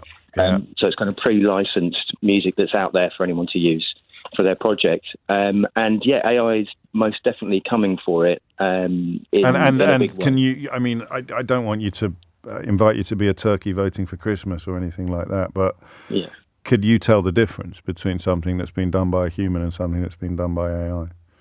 It's getting scarily good. So sort of 6 months ago, things that sounded like they were kind of, spat out of a random generator are starting to sound very realistic. There's quite a few companies now that are kind of getting a toehold. There's one called Suno, which some people may have heard of, SUNO. Yeah, someone just sent me a message about that. It's terrifying. It's kind of ChatGPT for music, so you can phone up and... Richard's just got them to do a song about me. Have we got time to have a listen to? Is it worth having a listen to, do you think? Yeah, why not? See, I can't do it now. I'll have to get someone. Can we see if that works? Have a little listen to that, make sure it's decent. I don't know whether Richard's got a potty mouth but I mean, that would just be, he'd have put in some words, would he? Some detail, or said use the internet to find out who I am and then write a song about me. Exactly, or you can get a new jingle, within, and you can keep asking it for it, and it'll just generate, 10 for you to choose from. So it's getting really good. I think within a year or two, I mean, I'm sort of online with a few composer forums. So everyone's talking, every other conversation and question is, oh no, AI, what's going to happen? It's coming for you. And there is a general sense, there's a sort of collectively holding hands on the ship that's definitely not going to stay afloat for and would that be years. So? It would start with you, but would it then be, I mean, I know it already is, but would it then be getting into the charts and getting into the hit parade? Well, I mean, it's hard to know if it already is. I know Spotify, they claim not to put their own music out there, but I mean, the amount of stuff it's so easily sort of mimicked. I mean, there's a lot of generic music out there for media and in the charts, so it's super easy just to kind of get. So we're not going to know. We're not within a matter of years, if not months. We're not going to be able to tell whether something has been composed by human hand or computer. Well, exactly, and I mean, arguably, that's a kind of prompt for humans to be more original and to be more cutting edge. But what are you going to do then? Have you thought about your own future? Well, yeah, I mean, fortunately, my original job is as a performer. So, I mean, I'm a percussionist, but I play as a freelance musician. So lovely. I have got that, to be my main job. But it's a real shame because, within the last sort of 6 or 7 years, the writing, the composing was a side hustle, and it's now become kind of 50% of my income. Okay, and that's going to slide back again. No one's ever going to pay money to go and sit in a room and look at a speaker, are they? By which I mean the technological speaker, not an orator. I mean, like a PA system. No one's ever going to pay money to go and sit in a room and look at a Sonos. No. So the performance element is different from the composition. We might end up in a place where the composers are better on AI, but you're always going to have the joy of an orchestra or the joy of a live performance. I think. Well, that's right. Yeah, I hope. Putting up avatars or whatever they're called, that's hugely expensive and maybe become a bit cheaper. But for now, having actual humans on stage. Yeah, I mean, there's room for both. So you've got the ABBA thing, the ABBA Voyage thing, which is a magnificent show, but you've got 50 years of legacy that's being exploited by technology there that was created by human beings. And I suppose you've got the Gorillas, the Damon Albarn project, which, Jamie What's-His-Chops, the cartoonist who created the characters and the imagery. But again, the human fingerprints on all of that are very clear to see, aren't they? They're all very obvious to see. So things are going to change, but they are not necessarily going to get worse. Yeah, on the performance side, for sure. I mean, the fact that theatre still exists, having had 80 years of cinema, we still want to go and share the space with those performers. So that's encouraging, isn't it? But certainly from the composer's point of view, I mean, like you mentioned Hans Zimmer and, anyone who's doing really high-level film composition, the director's going to want to have interaction with another artist. So, at least for the foreseeable future. I think so as well. Hugh, great stuff. Thank you, mate. 11:53 is the time. I'm sort of wondering about the areas in which... Should we have a listen to the AI? Is it any good? Have you listened to it? Have you listened to it? I can't just play it cold. It might be filth. It might sound like an Eminem track or something like that. Is it any good? Okay, yeah, let's look. Yeah, well, you can... I'm not. I mean, but it's definitely not indecent or anything like that, and it doesn't mention the election. There's nothing political in it. So this is courtesy of Richard using the Suno software. It's a song about me. Chains on the air, voice without compare, takes you there. Truth he will declare. Questions in his mind, answers he will find. Leaves no one behind, always kind. Chains on the radio, feel the rhythm flow. Truth begins to show. On and on we go. Oh, that's a game changer, isn't it? Why are you pulling faces? That was really good. Well, not like really amazingly good, but still to have done that in the time that we've been, 2 minutes flat while we've been on air. That's there you go. Callum has taken the words out of my mouth. He says, "I'm annoyed at how not terrible that is." That's a lovely use of the English language. I'm annoyed at how not terrible that is. Talking of... how long did it take, Richard? Drop me another message, really. 03456060973. Talking also of a beautiful use of words, somebody told me that in Norway, if you ask how you are, say, "How are you?" A response, a very common reply is, "I'm up and I'm not crying." Which is, I think I might start doing that on air. An occasional caller goes, "Hi, Jace, how are you?" I go, "I'm up and I'm not crying." I don't know why that tickled me, but it really did, still does. It's 11:55. Andre's in Kilburn. Andre, what would you like to say? Morning. How are you doing? I'm up and I'm not crying. Yeah, that's a good thing. The funny thing is, I am exactly in the same position as the previous guy that called. I am a musician. I'm a blind musician, in fact, and I do music for myself and for students and podcasts and things like that. And so AI has stepped into my shoes a bit as well, interestingly enough. And to your detriment? Actually, no. Good. I come at it from the other side. Go on. Because somebody submitted one of my short tracks to Suno and had it actually add words to it, and it inspired me to make more. So although people are really upset about it, and for good reason, right, I'm more pragmatic, and I'd like to think a bit more optimistic. AI is not going to do what I do as well as I do it. It will do it differently than I do it, but there's room for both of us, and I really strongly believe that. So where would we say, I'm going to get a bit philosophical now, Andre, where do we think the line is between tool to deploy and replacement to fear? Wow, that is profound and deep. Yeah, man. And didn't you listen to the song? That's how I roll. That's how I roll, yeah. I heard the song, and I was thinking, even over the phone, I can tell it's AI. And Rick Beato, who's a very prominent YouTuber, says that his kids can hear AI a mile off, as can I. For now, Andre, surely as it gets better and better and better, it becomes harder and harder and harder to discern. It may do. if we have this conversation in 6 months from now, that might be a wholly different story. Yeah, well, it's wholly different. It's different from the one we had 6 months ago. Actually, that's why I use the word sporadically. We will return to it when a news story allows. So yeah, I like the deployment of optimism in this context. So you're determined, if you like, to see the positives, and you're succeeding. More importantly. Yeah, because I can add to what it's added to, and it can add to what I add to. Now, that's one of the stories. The other story is about photos. Now, for my entire life, I'm 41, I've never cared about photos on social media, from family.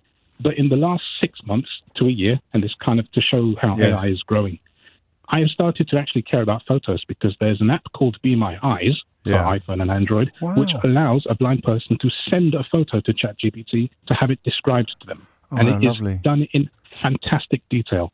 So, for example, my family might go to the zoo, or we might be at the train station, and I want to just snap the sign to know when the next train is coming, and it does that. Oh, gosh. It is stunning. That is incredible. Well, and also, you'd need to be visually impaired to even know that exists, wouldn't you? I'm so glad you were listening today. I hadn't even thought about that as a possibility. So you have a sort of a guide with you, almost, potentially. I have a guide with me, yeah. Just describing everything around you. Eventually, if you wanted it could do that, couldn't it? It has, and it has been great. And so, for example, I'll be standing at my local station, and I know a train is coming because they come all the time. Yeah. I want to know what's in front of me. And I don't just want to say my son or my wife, hey, what's in front of us? Well, the train will. Yeah, I know. Is there a sign? Is there an advert? That's lovely. You wanted the music? You got music. That was nice. I like that. I had. I can only tell you this story. I wouldn't have told this story if you hadn't rung in and described yourself as visually impaired. I had a bit of a Curb Your Enthusiasm experience with a visually impaired chap the other night. It was during the football, and we got to extra time, and I nipped to the shops to get some biscuits. And that's not the interesting bit of the story. And someone had parked inappropriately on the main road opposite Morrison's, and a chap with a white stick had been completely thrown by it, and he was sort of wedged in between a Lime bike and this massive BMW that had parked incorrectly. And because at the recent event that I did at the O2 with the Mayor of London, someone was asking about the difficulties that these floating bus stops have made to visually impaired people, and I made a point of saying, just for my own reference, what do you like to do? And I know everybody's going to be different. I certainly wouldn't lump every visually impaired person in the same space, but I thought, what do you do if I see you, because he happened to live in my part of London, the chap at the event, if I see you looking a little bit worried around a floating bus stop, would you like me to come and offer to help? And he said, yeah, don't touch me necessarily, but certainly make it clear that you're there and you can do the offer to help. So presuming that this guy just wanted to get over the road to Morrison's, and bearing in mind that I've got to get back home for the extra time of the football, and I was really moving at breakneck speed. So I just said, are you all right there, or would you like some help? And he said, yeah, what's going on? Where am I exactly? And I said, well, there's a car park where it's not supposed to be parked, and that's why you're confused. And he said, well, which way am I facing? And I said, oh, you're just facing Morrison's. It's on the other side of the road, thinking he'd then say, oh, can you just walk me over to Morrison's? And he said, can you take me to the pub about a quarter of a mile away up the road? So I give him my arm. I'm walking up the road thinking I'm going to miss the start of extra time on the football, but hey ho. And then my mate Enzo, just to make things even more surreal, my mate Enzo drives past in his ice cream van and shouts out the window, it's 2-1, we've just scored another goal. Oh, so no. That was one of the craziest I don't know why I felt like I'd sort of stumbled into an episode of Curb Your Enthusiasm, but That's crazy. Well, it had a happy ending. Andre, didn't it? So you could tell it's an election day with that anecdote being pulled out of the back pocket. Andre, thank you. And you're right, we will have a conversation in 6 months and it will be different. This is LBC from Global, leading Britain's conversation. Mystery Hour with James O'Brien. It is 5 minutes after 12 and Mystery Hour is upon us. I may have a go at Norwegian. It's true, apparently. I'm up and I'm not crying is a phrase that Norwegians use when asked how they are. But Sharon's been in touch, who's been learning Norwegian for the last few years and has actually supplied me with the Norwegian, but I wouldn't put much money on me pronouncing that collection of words correctly at the first attempt. I shall, however, probably have a go in the course of this hour. This is actually the easiest hour of the day, isn't it? Because we all know what Mystery Hour is. If you don't, people ring in with questions, then other people ring in with the answers. And nothing even remotely political is going to be permitted to pop up. So if you have a question that needs an answer, you dial 0345 6060 973. If you provide my favourite contribution of the day, it can be either a question or an answer or neither of the above, then wait for it, you can win a Mystery Hour board game. The full terms and conditions for that competition even are at lbc.co.uk.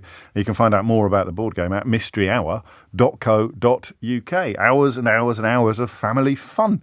I think we'll just crack on, shall we, this week? I don't think there's much need to do anything else. When I ask you what your qualifications are, I'm simply asking you how you know that thing you know. I'm not asking for, you don't, an academic qualification, or it's just literally, it can be, I saw it on the telly last night, James, or as this feature moves into its second decade, it could be, I heard it on Mystery Hour 10 years ago, James. Anything is relevant. The simple fact or the point is, it just needs to convey how you know the thing that you have that you have shared with us in answer to somebody else's question.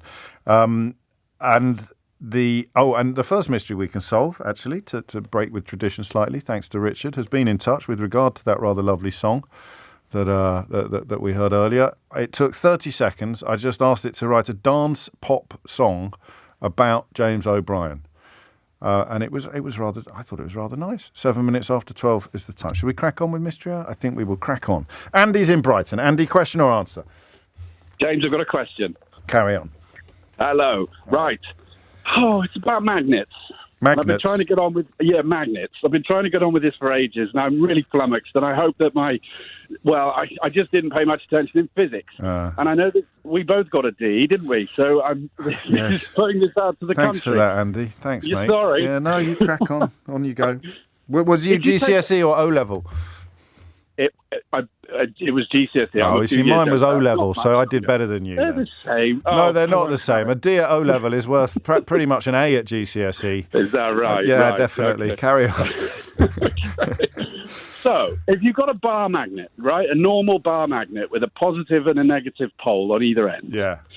If you cut it in half, you've got two smaller bar magnets, each with their own positive and negative poles, right? Yeah.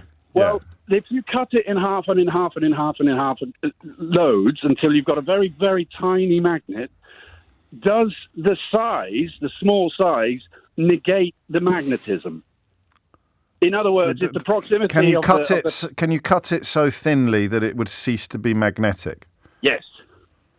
Does the positive and negative pole cancel one another out because they're so close to each other? The thing about physics, Andy, as neither of us properly understand, is that it can move effortlessly into the realms of the theoretical as well, can't it? Well, indeed. So the philosophical. No, it can. But on this one, it would be you could actually calculate a magnet, or rather a slice of a previous magnet thinner than could actually be achieved with human hand.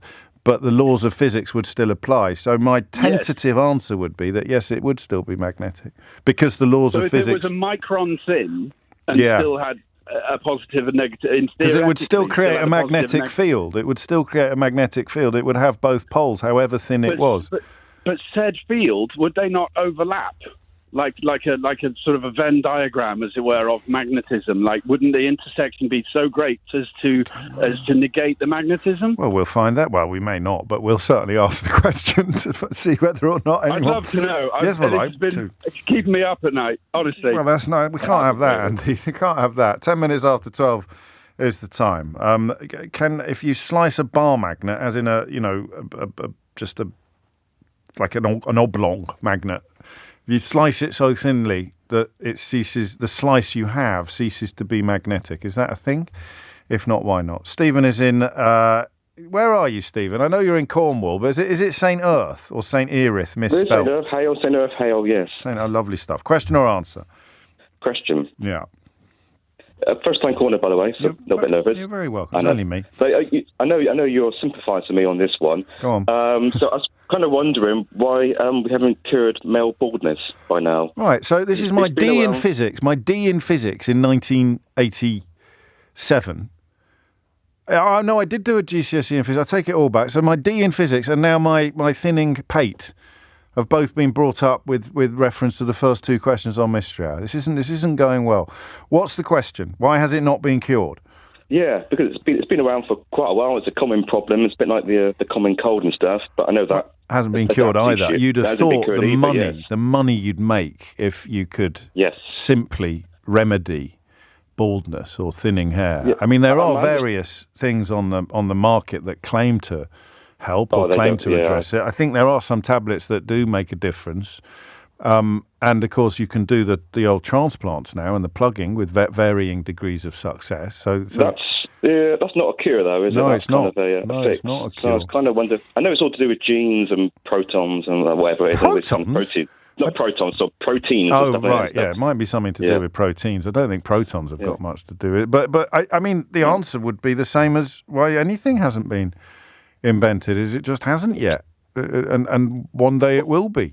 But you'd have thought... it's not possible. It's not possible. I can't see how it wouldn't be possible. Well, maybe it's not possible because something is dead in your head and it cannot be it cannot be resurrected. So a living follicle cannot be brought back to life. I don't know. I like the question. I like a question. Yes. So we need to have some sort of treatment before you lose it, wouldn't you, I suppose? That might already be available. Yes. I mean, I don't know. But my Facebook page fills up with suggestions of what you can do to prevent baldness. But like you say, it must be because, or rather, it is all contingent upon acting before it gets worse rather than reversing what has already happened. Yes. I think. I'll be interested to know. It's probably too late for us now, but... Yeah, all right, mate. Speak for yourself. Yeah. Speak for yourself. It is 12 minutes after 12. You're listening to James O'Bald on LBC. Claire's in Liverpool. Claire, question or answer? Oh, hi, James. Hi. It's a question, please. Carry on, Claire. It's such a thrill to talk to you. Ditto. It's about gangsters. Oh, yes. What do you want to know? 1920s prohibition. Yeah. One of my favourite films of all time, Some Like It Hot, character in it, Toothpick Charlie, and then I thought about other gangster films with, the gangsters had toothpicks. Reason we come up with, it was my husband, but he gets a lot of shout-outs on Six Music. One of our cats, all seniors, he's losing one of his bottom fangs and it's sticking out like a toothpick. Oh, yeah. And then we were talking about gangsters in movies, because, I've started doing a stupid Brooklyn accent. I'm not going to do it on the phone. But yeah, why is it, what is it with gangsters and toothpicks? What was that about? What's that look about? That's a great question. Thank you. I think it started with Jimmy Cagney, actually. I think James Cagney. Yeah, I think it might have been him that did it first. I don't know the answer. It could be. I mean, would they be impregnated with something? Like they'd be minty, they'd be breath fresheners, or they'd... I don't know. One of my sort of... It's quite nice. I do it sometimes. I quite like having a toothpick in my mouth. Well, imagine if you've just tuned into this programme now and that's the first thing that you heard. I quite like it. Very gangster. Yeah, okay. Yeah, you're on. But it could just be like that Robert, what's his name, who played Long John Silver, and since then all pirates in all films have all sort of sounded like he played. Like, there's no evidence at all that pirates say "arr" or pirates spoke like that, but he played it so effectively. I bet you participate and talk like a pirate, Dave. Of course you do. But I'm chew a toothpick like Jimmy Cagney Day. That's what we need to get. We need to get that off the ground. You're on. Why do the gangsters? Why are they all chewing toothpicks in gangster movies? I don't think they do it in real life. It'd be a right giveaway, wouldn't it, to the feds? They just have to round up everybody chewing a toothpick. Mystery Hour on LBC with James O'Brien. It's 12:17. You're listening to James O'Brien on LBC. An unlit matchstick, Stephen reminds us, Stallone deployed one in the film Cobra, is much cooler. Is it really? I don't know. But it does happen. I've seen it there and I don't know why. You're not doing it for, like, food removal purposes. If you're Jimmy Cagney with a toothpick in the corner of your mouth. I'm on top of the world, Ma! There's obviously, maybe it just looks cool. It's like having a cigarette dangling out of your mouth if you're Jimmy Dean. I don't know, but that's the question that Claire wants answered. Why do Hollywood gangsters have toothpicks in their mouth? Why has no one cured baldness? And if you take a magnet and start slicing it, is there a slice of magnet so thin that it would actually cease to be magnetic? James is in Southampton. James, question or answer? Question for you, James. Dragging it back to science, unfortunately. Or maybe, sorry. It's a biochemistry question. So I'm interested to know why, apparently, according to something I've read, muscle tissue in the body burns more calories than fatty tissue. Muscle burns more calories than fatty tissue? Allegedly so. So the more muscular you are, the more... So the higher your basal metabolic rate would be, the better your metabolism would be. It's a bit unfair, that, isn't it, in a way? Because you'd have thought the healthier, the fitter you are, the less likely you are to put on weight, even if you weren't doing all the things that you do to keep yourself or to make yourself fit. Yeah, because that's the kind of thing. Because I've got into running quite keen over the last few years, and to try and improve what I was doing. I took some advice to sort of build your core muscle up, shed the fatty tissue, build up more muscle. Right. And I was like, why? Obviously, that has had benefits. But I'm like, well, why? What's the actual scientific benefit behind it? And then I read somewhere that, the muscle is actually more efficient at burning the calories in your body that you take in through your food. Okay, so why is? I mean, you can see why it would be better than fat. Fat's not processing anything, is it? Well, that's what I'm keen to know. So. Okay. Cool, you're on. Why would more muscle tissue improve your metabolism? 0345 6060 973. Muscles and metabolism. It is 19 minutes after 12. Thank you, James. Verity is in Brighton. Verity, question or answer? Hi, James. I have a question, but I also have a tiny little bone to pick with you. I don't know that you're allowed to. Have you cleared it with the producer? It's totally fine. Yeah, it's nothing to do with anything. No, but have you cleared it with the producer? No, I haven't. Well, then we can't go there. I'm sure. However innocuous it may be, you have to come through Eleanor. That's okay. Well, next time you can run it by her and hopefully crack on, but not today. Yeah. Go on. Okay. Well, my question is: do insects yawn? Because we're just being super cautious because of election day. It's nothing personal. Yeah, I know. Do insects yawn? Yeah. As in, because yawning is to get a bit more oxygen into your system or whatever the reason may be. Exactly. I've got a pet praying mantis in my house at the moment. Oh, yes. And after her breakfast today, she just did a strange sort of stretch and it looked incredibly human. And I thought, am I anthropomorphizing the mantis? Or, Was it yawning? Okay, yeah, it could be. I'm stretching its jaw muscles more likely. Possibly. I just did mine then, so subconsciously. I did it. I could hear my sort of mandible crunching in the back. This would be good for the YouTube viewers. Don't forget to like. So do insects yawn? Okay, that's a fairly straightforward question. Hopefully it'll have a fairly straightforward answer. 0345 60 60973. Do insects yawn? William's in Purley. William, question or answer? Question. Carry on. Well, James, there was something on a radio program a few weeks ago, and I'm trying to find out if it's true. So someone was involved in a car crash. They lost control of their car and ended up in the river, and they were panicking, trying to get everyone out of the car. And the police officer who attended the scene said to him, well, why were you panicking? All you have to do is just wait patiently until the car sinks to the bottom, and when the car's full of water and the pressure inside the car is equal to the pressure outside the car, you can just push the door open and swim up to the surface. So does anyone know if this is true, James? You lost me a bit. Start again. So you can't open a car door when you're fully submerged underwater. No, this is what the police officer said. Where were you when you had this conversation with the police officer? No, this is on the Archers. Okay. Right. I've kind of missed that storyline a bit. It involves one of the Grundy boys, doesn't it?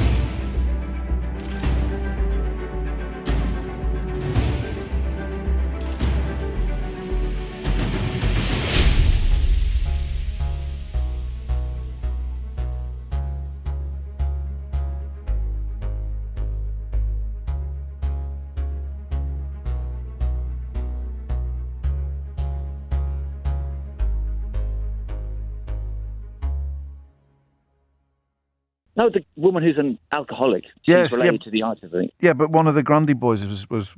Oh yeah, people in the car. Yeah. So the car was in the river, and the car's now sinking into the river. This is weeks ago. Yeah. Well, I haven't had a chance to. I haven't caught up either. I mean, to be honest, it's on when I'm on, mate. So you shouldn't really be ringing up to big up the opposition unless we're talking about the Sunday omnibus. Is it true, James? If the car's full of water and the pressure inside the car is now equal to the pressure outside the car, should you just be able to push the door open and swim to the surface? Is this true, James? Yes. It is true? Yes. I just thought it'd be a handy piece of information to have. Well, I mean, to be fair, if the car's full of water, it's going to be too late to be much use to you fairly soon. You've got the time. Well, this is it. You haven't got a lot of time. No, but you've got a lungful. You've got a lungful of air. So what you do is you sit tight. We shouldn't be doing this on the radio. I know it's not likely to get us into trouble with Ofcom, but advice on what to do if you drive your car into a lake. I mean, the best thing to do is to try and wind it. Yeah, but it's all electric these days, Keith. You won't be able to. The electrics would have gone, so you won't be able to do your window, will you? So you want to smash it with the seatbelt buckle. But none of this matters if William's Archer's memory. So the policeman on the Archers said it. Yeah, he said, why were you panicking? All you have to do is wait till the car sinks to the bottom of the river, and when the car is full of water... Yeah, but it's the Archers, mate. They can't tell you untruths on the Archers. Well, I just wanted to know if it was true or not, that's all. But it must be true, because it was on the Archers. I wouldn't want to be the first person to test the theory, James. But well, you wouldn't be the first, but someone's bound to have... But no, it must be true, because it's on the Archers. But I'll wait for someone... Well, I don't know that I can go definitive on that, just because I've got enormous faith in the Archers. Do you know why I am thinking at the moment of the haberdashery department at Peter Jones in Sloane Square? No, I don't. Would you like to know why?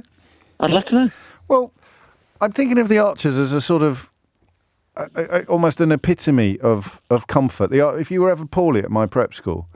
and you actually managed to convince matron that you were poorly, and you'd go and lie on a bed in sick bay, and the Archers, always in my mind, the Archers was always on, which can't be true, of course, because it's only on for 15 minutes a day. But that somehow speaks to me of comfort and safety and peace. Well, that's probably why 6.5 million people listen to it every night. All right, mate, calm down. You know, we're doing our best over here. And also, that I haven't finished my fascinating anecdote yet. Okay. So, do you know what John Betjeman said when he was asked what he would do in the event of a 4-minute warning, as in nuclear bombs on its way? What would you do? Do you know what he said? No, I don't. He said, I would go to the haberdashery department at Peter Jones in Sloane Square because nothing bad could ever happen there. And that's how I feel about the Archers, I've just noticed in the course of this conversation. Nothing bad could ever happen there, except, I suppose, driving into a pond or being driven into a pond. Spoiler alert. 25 minutes after 12 is the time. Is it true? You're in a lake and your car is filling up with water while the pressure on the outside is much greater on the door than anything on the inside. You wouldn't be able to open it, or you'd really struggle, probably impossible for an average human. But if the car is full of water, you could test it in the bath or something with a toy. If the car is full of water, would the pressure on the other side of the door be equivalent to the pressure on the other side of the door, and therefore you would be able to open the door? 0345 6060 973 is the number you need. This is from Dennis. He's right. Sorry, James. The DAB radio app I downloaded was broadcasting 18 minutes late. I've got no idea what you're apologising for. Did you get in touch to tell me I'd got the time wrong? Well, you've got some nerve. Honestly, you've got the time wrong, mate. 26 minutes after 12 is the time. Sarah is in Islington. Sarah, question or answer? Question. I know, like, say, dogs and cats and probably other mammals. Dogs and cats and cats and dogs. They have canines that help them eat meat and bones. Yeah. So why do humans still have canine teeth, the canines? Well, because we still eat meat. Yeah, but this is for raw meat and bones, and we've got cutlery. Well, we're not going to evolve our teeth because of the invention of cutlery, and if we were, it's going to take millions of years. What do you think happens? Do you think that somehow a tooth becomes conscious and says, "Oh, she's got a knife. I don't need." But does it change shape? I don't need this. Well, have you ever eaten ribs? You don't eat the bone. Have you ever eaten ribs? Yeah, but you use cutlery and you don't eat the bone. You don't eat ribs with cutlery. lady. You strip ribs with your teeth. If you didn't have canines, you would not be able to eat delicious ribs from Bodine's. So we have it just so we can eat the ribs? No, we have them because evolution is a process that takes place over millions of years. So do vegans then not have it? No, because you don't know. Because if there was an evolutionary advantage to not having canines, listen, this is evolution 101, all right? If there was some sort of evolutionary advantage to not having canines, in the same way that there was a massive evolutionary advantage to having canines because it hugely improved your diet potential and therefore it increases your ability to procreate and therefore replicating your genes becomes much easier to do with no canines than it would do with canines, then you may have a vague point. But there is obviously no evolutionary advantage to not having canines, so that's not how evolution works. Okay. Yeah, good answer that. Ask me what my qualifications are. What are your qualifications? I kind of did a module on it at the London School of Economics in the early 1990s. There's a book by Helena Cronin called The Ant and the Peacock, which looks at some of the things that would not most obviously be included in evolutionary advantage, and some of it must have stuck, because I think what I just said was correct. But also, eat ribs without teeth, and you'll answer your own question. Okay. Round of applause for me. Thank you. Thank you, Sarah. No, thank you very much. It is coming out to 12:30. Squeeze in another one. Michelle's in Dundee. Michelle, question or answer? I've got an answer to the fat and muscle cell energy thing. Carry on. So fat cells are storage cells, if you like, so they burn just enough energy to keep the cell alive, whereas a muscle cell needs to burn more energy to make the muscle cell, the fibres, contract. So they use far more energy doing that, and they need the calories, obviously, to do that. And they give off the energy and heat. So when they don't need you get hot. Muscle cells need calories, and fat cells don't. Pretty much. Fat cells need a little bit, but just enough to keep things ticking over. More. Well, that makes perfect sense, doesn't it? Because they're moving. Exactly, and that's why you get hot when you're exercising, because they give off the heat as energy. Qualifications? Yep. I'm a biochemist. That'll do nicely, thank you. Has your training ever come in useful before, Michelle? No, not to this extent, I must admit. Round of applause for Michelle. There you go. Cheers. It's 12:30. Amelia Cox is here now with your headlines. Mystery Hour with James O'Brien. This is LBC. 33 minutes after 12 is the time. They haven't found a cure for baldness, writes Richard, because it's not an illness. I'm a proud slaphead. To which Philip replied, I only realised I was going bald when I started taking longer to wash my face. I haven't heard that before. And then Richard, not to be outdone, responds, I just thought my centre parting was unusually wide. Lewis is in Putney. Lewis, question or answer? Answer, James. Carry on, Lewis. Balding. Yes. Yeah, a subject very close to my head. Well done. Carry on. Thank you. So the reason we don't have a cure for balding is mainly because it's genetic. Yeah. So it'll be inherited from your grandparents, parents, all that. And there are many genes involved, and also your immune system can be involved, not always. Right. So as a result, if we were to hypothetically we can transplant certain genes, but there's quite a few involved in this. And if you were to replace one, you wouldn't be sure if what other side effects that could have, because it's changing the transcription phase. So it's DNA. We're talking about DNA. It's your genetics. And so to alter it, that's what you would need to do, because it's like hormonal as well, like testosterone. So there won't be laboratories across the world all working furiously towards a cure for baldness, because the parameters of the cure. Go on. Funnily enough, there are. It's like gene therapy. Like I said, we haven't had the technology to do it until recently. Okay. And we focused more on things like haemophilia and cancer with gene therapy. Yeah, well, you'd hope so, wouldn't you? You would hope so. But you think it could be on the possible list? Yeah, maybe in another decade or so. Too late for me, but Well, you say that. Would you not do it? Oh, do you mean a gene that would stop your hair falling out, as opposed to a gene that would make it grow back? Than treatment, if you see what I mean. So there's never going to be something that the DNA changes would be too profound to make your hair grow back, or the follicles are already dead. You can't. It would be like resurrection. You can't. You cannot cure baldness ever. All you can do is prevent it, potentially. You could if you had gene therapy, and that would prevent it from happening in your later life. Qualifications?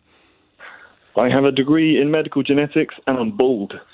That'll do nicely. I mean, that's not quite Ray Liotta territory, but it's also, you've got a collection of rounds of applause now as long as your arm, Lewis. So it's all swings and roundabouts, eh?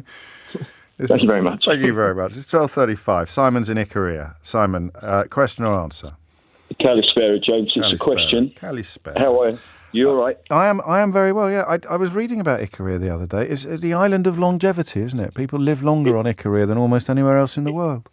That's right. There's 5 places, actually, where apparently people do live longer, and Ikaria is one of them. Lovely stuff. It's a lot of it's historical, but it's to do with kind of lifestyle and diet, different things. Yeah. If you might be able to hear cicadas in the background, it's got nothing to do with my question. It's just super noisy. Well, hang on, just stick the phone outside. Stick the phone outside for us. I love that noise. All right, hang on. Here you go. He wasn't kidding, was he? That's lovely, that. It's getting me ready for my holidays. Yeah, I'm off in about a fortnight. I shall be hearing that sound in the wild. Go on, what's the question? Right, so my question is this. It's about aircraft, right? Yeah. So I'm not talking about commercial airliners now. I'm not talking about jets that fly kind of intercontinental or whatever. I'm talking about private planes and much smaller aircraft and helicopters, right? Yeah. They all have a serial number on them. Yes. Right down the side. That serial number always has a letter, either at the beginning or at the end. And the letter is always N. No, it's not. It is. No, it's not. Are you sure? Positive, because amazingly, I took a photograph at Kalamata Airport. It's almost really? it's almost like we planned this, isn't it? Seriously, I'm not even joking. I've just found it somehow. I've managed to find it in my library just by doing a search on aeroplane, and it's come up. And I was walking across the tarmac at Kalamata Airport, and I saw a private jet that has a registration I cannot repeat on the radio because it was very rude. It was OH-F something something. But that could well be because it's Greek. Yeah, well, I don't know. Someone told me what it was. It was, but anyway, it's not N, is it? No, it's not. It's not N. So the whole basis of your question is blown apart. All right, I'm going to go back to listening to the cicadas. What was the question going to be? Why do they all start with an N? Yeah, well, they like. And I say they don't, and you say qualifications. I say I took a picture of one on the 29th of July last year, which is categorically not beginning with N. It begins with O, and someone knew who it was. I think it was someone famous, or it had come from Norway. Maybe back to. So I'm going to give myself a round of applause. Well, you can, but I'm just hoping maybe somebody might call in with an answer. I think N is the American one. Oh, you could well be right. F for France, G for the UK, probably Grand Britannia. It might be French. D for Germany, Deutschland. And that is right. So N would be for the USA. There you go. Okay, qualifications. What's the word for clever? Exipinos. Is exipinos clever or rich? I think intelligent. It's clever. Yeah, ime poli exipinos, pedimou. You are. There. I'll catch up with you soon, fella. Sigura. Yes, 12:39 is the time. Tom's in Bosworth Field. Really? How exciting. Question or answer? I'm literally in the field, James. The question, please, about that field. The Battle of Bosworth. 1485 or 1645? I get a mental block on. 1485. 1485. What was in 1645? I haven't a clue. Nor have I. Anyway, you're in Bosworth Field. I've done pretty well, 1485. I could have been 200 years out, but I wasn't. Go on. Question or answer? My question is, yes. Why was the battle here? It's a lovely spot. But you wouldn't pick a battle site on it being a nice view, would you? So did they arrange it? Did they just happen to stumble across each other? Did they sort of stalk each other like a deer? They normally... I mean, you could ask that about any battle, couldn't you? Exactly, yeah. It's not just this battles in general. Why were they where they were? Yeah, okay. So specifically the Battle of Bosworth Field. Was it before or after Naseby? Because it will have something to do with the direction in which the was it Naseby, Lancaster and York, the direction in which they were fleeing, in which Richard's people were fleeing, weren't they? Richard's people, yeah. So he was killed here, the last king of England, so I guess it would be before. Why here? Okay, you're on. I mean, I was reading lately about the Battle of Brentford, would you believe? Which was during there was one. Do you know? No, well, you wouldn't have thought so. It's not a famous one during the Civil War, not during the War of the Roses. And that was a really interesting one because foolishly, I think it was Rupert of the Rhine. I think it was Prince Rupert. Naseby's got nothing to do with Bosworth. That was a misspeak on my part. They won, but then guess what they did, Tom? I don't know, James. They ransacked Brentford. The victorious royalist troops ransacked Brentford. So when they came back for afters, when the Cavaliers, the parliamentarians came back from afters, guess whose side the residents of Brentford were on? The Cavaliers? Yeah, spoiler alert, not the people who just ransacked the town and nicked all their beer. So I don't know whether there's a lesson there for all of us. I think 1645 was Naseby, was it? Or anyway, who cares? 1485. There we go. Do you want a quick bit of trivia? Yes. Funny trivia about the battle. Yes. So, Battle of Bosworth Field, yes. Market Bosworth, the nearby town. Correct. Fish and chip shop, Batter of Bosworth. Is that what they've called themselves? Batter of Bosworth? Yeah, it's good, isn't it? Sensational. Sensational. I hope you get a free bag of chips for giving them this enormous profile advertising. Why did they have a battle at the Battle of Bosworth? As Tom points out, live from the battlefield. It's a very lovely place, and you wouldn't automatically think, oh, this would be a good place to have a battle. David's in Cambridge. David, question or answer? It's an answer, James. Carry on, David. So this is an answer to the underwater car question, which you did answer yourself with the Archers. Yes. But I wanted to give a bit more context behind it based off another TV show I've watched as my qualifications. Oh, good. So, first of all, the pressure differential between the outside and the inside of the car when submerged must be equal. Otherwise, the pressure outside is too great for a man to force open the door. That, as well as the person in the car would need to remain calm. Yes. The reason being that they're trying to conserve as much oxygen as possible so they don't drown. This was proven that you are able to open the door in this scenario by Adam Savage in the television show Mythbusters. Oh, wow. And this was back in 2007. So my qualifications on this is my wife and I are big fans of the Mythbusters TV show. It's almost a bit morbid to say that this was covered in whole one episode. It's actually like an episode I quite enjoyed a lot, which again, quite morbid, I'm sure, but very interesting show how they went through kind of all these scenarios. Can you break a window underwater to escape? Yes. Can you use power windows? And you can break a window underwater to escape. You can break a window. It's harder than you'd think. Much harder. I don't know if we're veering into slightly irresponsible territory now, but someone suggested, and I quite like this suggestion, that and again, you'd have to work quite quickly. You know the headrest on the seat in front of you? Yes. You press the little side buttons and you can lift the whole thing out. And sharp it. But you've got those two metal rods, really. That's the kind of thing you want. That's what you want to get out the window, right? Exactly. If you tried it with your boot, like with the sole of your shoe, it's too flat a surface. You haven't got like a single point of pressure, so it doesn't quite work. Which brings me back to my grade D in physics in 1988, which is where today's conversation began. And that is why the pressure exerted by a stiletto heel on a floor is greater than the pressure exerted by an elephant's foot. I would rather not have pressure from either of those, if I'm honest. Well, I'm the same, but it's the things that stick in your mind while you're studying for an exam in which you only managed to get a grade D. Qualification, saw it on the telly.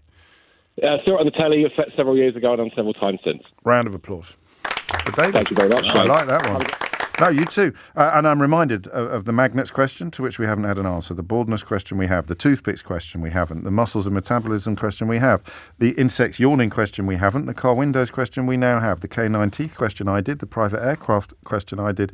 And the Bosworth Field question still requires an answer. Max is in Doncaster. Max, question or answer? I've got an answer. Carry on then. So it's an answer to the magnets question. Oh, yes. So a magnet is just a moving charge. Right. And the smallest charge there is in things is an electron. Yes. And so in a magnet, a bar magnet, you have all the atoms with their little electrons spinning around. Yeah. And that spinning causes a magnetic field. So, it could be even tinier than the human eye could see. And still way beyond tinier. the human eye. Way tinier and still magnetic. Smaller than we can actually see with all our best technology. Wow. And so what happens in a magnet is all the electrons are aligned, so they all constructively add up to build a big magnet. And so that's what makes a magnet special to just metal. Oh, qualifications? I study mathematics at the University of Cambridge. Fantastic. Andy's going to be delighted with that answer, because I bet at 12:45 he was beginning to think he wasn't going to get one. So do we move into theoretical physics then? I mean, you can't cut an electron. You can't cut an electron. As far as we're aware, we can't cut electrons apart. Great work. They're fundamental. Absolutely brilliant. What are you, an undergraduate? I'm an undergraduate, yeah. What year are you? I'm just moving into second. Well, good luck, mate. Seriously. Cheers. That's important work you're doing. Round of applause for Max, please. Turned into that old bloke, haven't I, every time I speak to a student? It's all good luck. Yeah, keep it up. Well done, son. Nice one. It's 12:46. Mystery Hour on LBC with James O'Brien. Oh, that's extraordinary. Thank you. A few people have sent me this clip, and it's available on the BBC's website. Dave Allen, who, if you're not familiar with his work, was, I think they called him God's own comedian, but one of the funniest people ever to have lived. He was my late father's favourite comedian, and just hilarious. He did it on a talk show. He did the thing in the car. He literally did the experiment in the studio in a big sort of portable swimming pool. So that we can just add that to the mix today as well. Edmund is in Pinner. Edmund, question or answer? It's a question, James. Carry on, Edmund. Lifetime listener, first-time caller to your show. Thank you. Love it. And also, Auntie Lisa loves your show as well. I want to get that in, so that's on your We love Auntie Lisa. Thank you, Auntie Lisa. That will make her day even more so than normal. We just came back. Not myself and Auntie Lisa, myself and my wife. We just came back. We just come back from a holiday in Bali. Yeah, very nice. And the guide there said that Indonesia is made up of 17,000 islands. Yes. So when I came back, I kind of checked that just on Google, and it says 17,000 islands. But what I don't know, and what I'd like to know, is what constitutes an island. How big does it have to be? Does it have to be habitable? Does it have to be... we know it doesn't have to be habitable. Or habitable or habitated. Inhabited, it wouldn't have to be inhabited. No. But okay. Yes. So that is my question. So it's got to be... Oh, I see. So it could go... tidal if it goes underwater some of the time? Yeah, some of them. Oh, wow. I think some of them would do. So we want the definition of an island? Yes. That's a great question. Oh, do you know, even that alone, hearing you say that is a result. No, I love that. It's quite late in the day. I hope you get an answer. But someone should know that. What is the definition of an island? You're on. That nice one, Edmund. Love to Auntie Lisa. Don't forget. You take care. 10 to 1 is the time. We've got a Ray Liotta here, but it's by text. And I've got no way of checking whether it's true. But here's a text that would grab your attention. Dear James, as someone who has had both an elephant and a stiletto heel stand on my foot, I can confirm that a stiletto is worse. That's not true, is it? There's no earthly way that you've had an elephant stand on your foot and live to tell the tale. Well, maybe, but anyway, Carmen, I'm not currently convinced. George is in Tooting. George, question or answer? Answer, please. Carry on, George. Toothpicks. Yes. In the mid-19th century, there was a bloke from Boston called Have you looked this up? No. Promise? Well, I looked it up 20 years ago. That's fine. Carry on. No, that's good. Just checking. Yeah, there's a bloke called Charles Forster who invented the toothpick. Right. He used to hire blokes to go to restaurants to ask for toothpicks and then complain when they didn't get them. And then he would go to the restaurants later and offer to sell them boxes of toothpicks. How funny. It all happened quite quickly. Like he did it to a lot of restaurants all at once, so it quickly became a big trend. So is this like marketing mythology? Is this a great tale in the world of marketing or something like that? Like the bloke who went to a matchstick company and told them to only put the striker on one side of the box so they could save a huge amount of money. I've not heard that one. That's a good one, isn't it? But it became. But that doesn't explain why gangsters. So why did gangsters have them in their mouths? Because it became a sign that you were able to eat well. it became a sign that just you a way were, of saying you I've just been to eating one in a of the restaurant. restaurants which- I've been eating in a fancy restaurant. One of the restaurants, like it was upmarket restaurants that took it on, because he would this guy would have to hire people to go there. He put a lot of money into hiring people to go there and make these fake complaints about wanting toothpicks. So the restaurants where it started were upmarket, and it was a sign that you'd just been able to treat yourself. Qualifications? A friend of mine at school started doing it. He started chewing a toothpick every day, and I found it so obnoxious that I took it upon myself to find out what this was all look about. it up and put him in his place. Albeit that it was obnoxious, did he look cooler than he did when he didn't have a toothpick in his gob? Yeah. Yeah, you see, it's a thing. It is definite. Round of applause for George. It is a thing. Please. No, hang on. I've got to crack on. I've got Professor Hal on the other line, and he waits for no man, just like an island. Hal, question or answer? Insects, James, an answer. Yes, carry on. Yes, so fascinating question, if I may. Do they yawn? Do they yawn? Do insects yawn? Right, so why do we yawn? We yawn when your carbon dioxide level in your blood goes up, the pH goes down, and you are programmed to yawn, which is a precursor to the pant reflex. If you have no oxygen, you start panting. Insects don't do that. They've got... Oh, hang on. What's this? I don't know. A pair of pants. Okay, should get back to the science. Yeah, all right. Anyway, so insects have got holes going down there. Oh no, the phone line's gone now, and I used up all that time with my rubbish joke. What have you done to your phone? Can we get your phone better? Can you climb up a ladder or something? Okay, walk to the window. Yeah, do that. Carry on. So insects got spiracles down their bodies. The word comes from respiration and transpiration. And these allow air to go in them, but by passive diffusion. Yes. So that's what's limit the size of insects. You don't see any dog-sized insects or horse-sized insects for that very reason. And so they don't yawn. They don't actually even breathe through their faces. They breathe through their sides, through their spiracles. So it's impossible. They just don't yawn, yeah. So the answer is no. Why, as we started this conversation, did quite a lot of people listening yawn? Because it's contagious, apparently. Yeah, so even the thought of it can be contagious. But that makes sense. That's the herd immunity, isn't it? Yeah, well, also, I like to think that if I can see you yawning, then it means there's nothing dangerous behind me. So I will relax and yawn as well, you see. Because if there was something dangerous behind me, going back to primeval times, when we used our canine teeth a lot, then I would be in a state of almost hypervigilance, constant vigilance. I agree. And also, it's heard that there's a low oxygen tension in the air, so we all need to yawn. Oh, gosh, that's interesting. Qualifications? Hitherto, Professor of Public Understanding of Science at the University of Brighton, but not anymore. Round of applause for Professor Hal. Still a professor. Are you still a professor? Do you stay a professor? Or is that a sensitive question? No, the chair stays at the organisation, but I've got a visiting professorship in a different university. So you're still a professor, so you're still Professor Hal.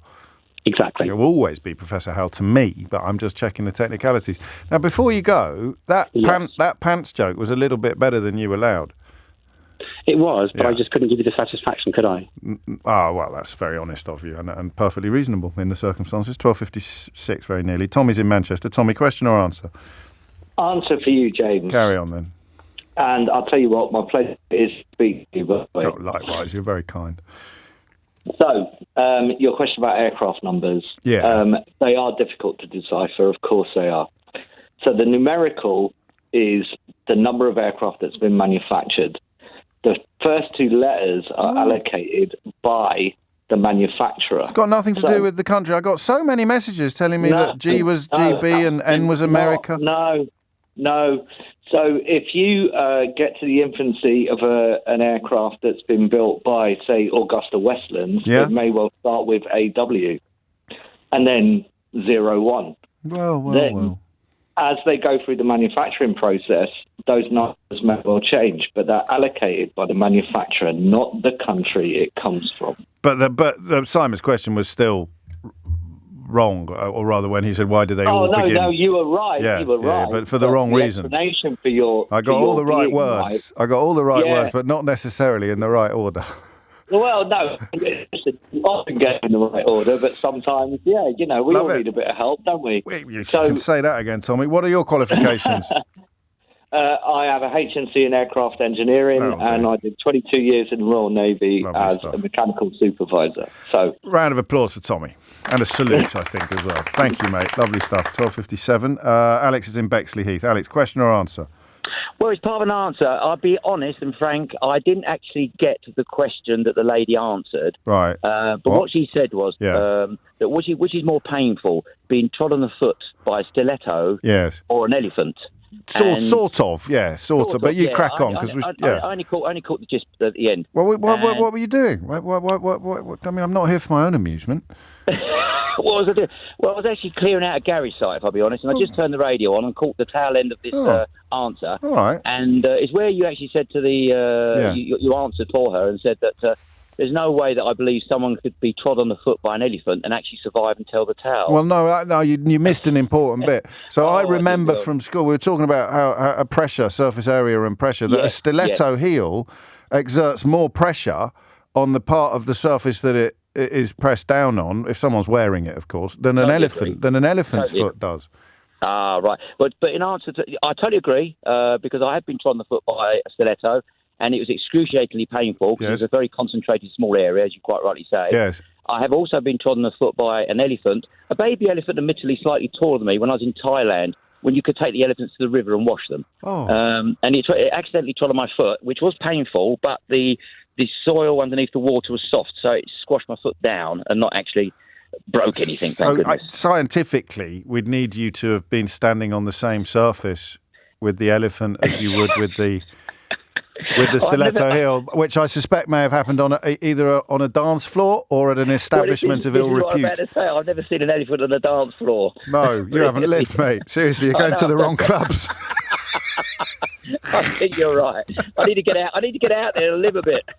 So I think this is Ray Liotta territory, but Eleanor disagrees. Why not?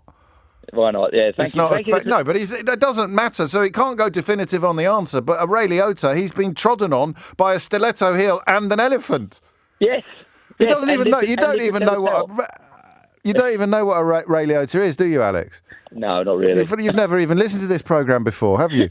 Yes, I have. I've listened to it a number of times. All right. Yes, I'm going to give you one of these for the benefit of the audience, not you. I'm Ray Liotta, and you're listening to James O'Brien on LBC. If you build it, they will come.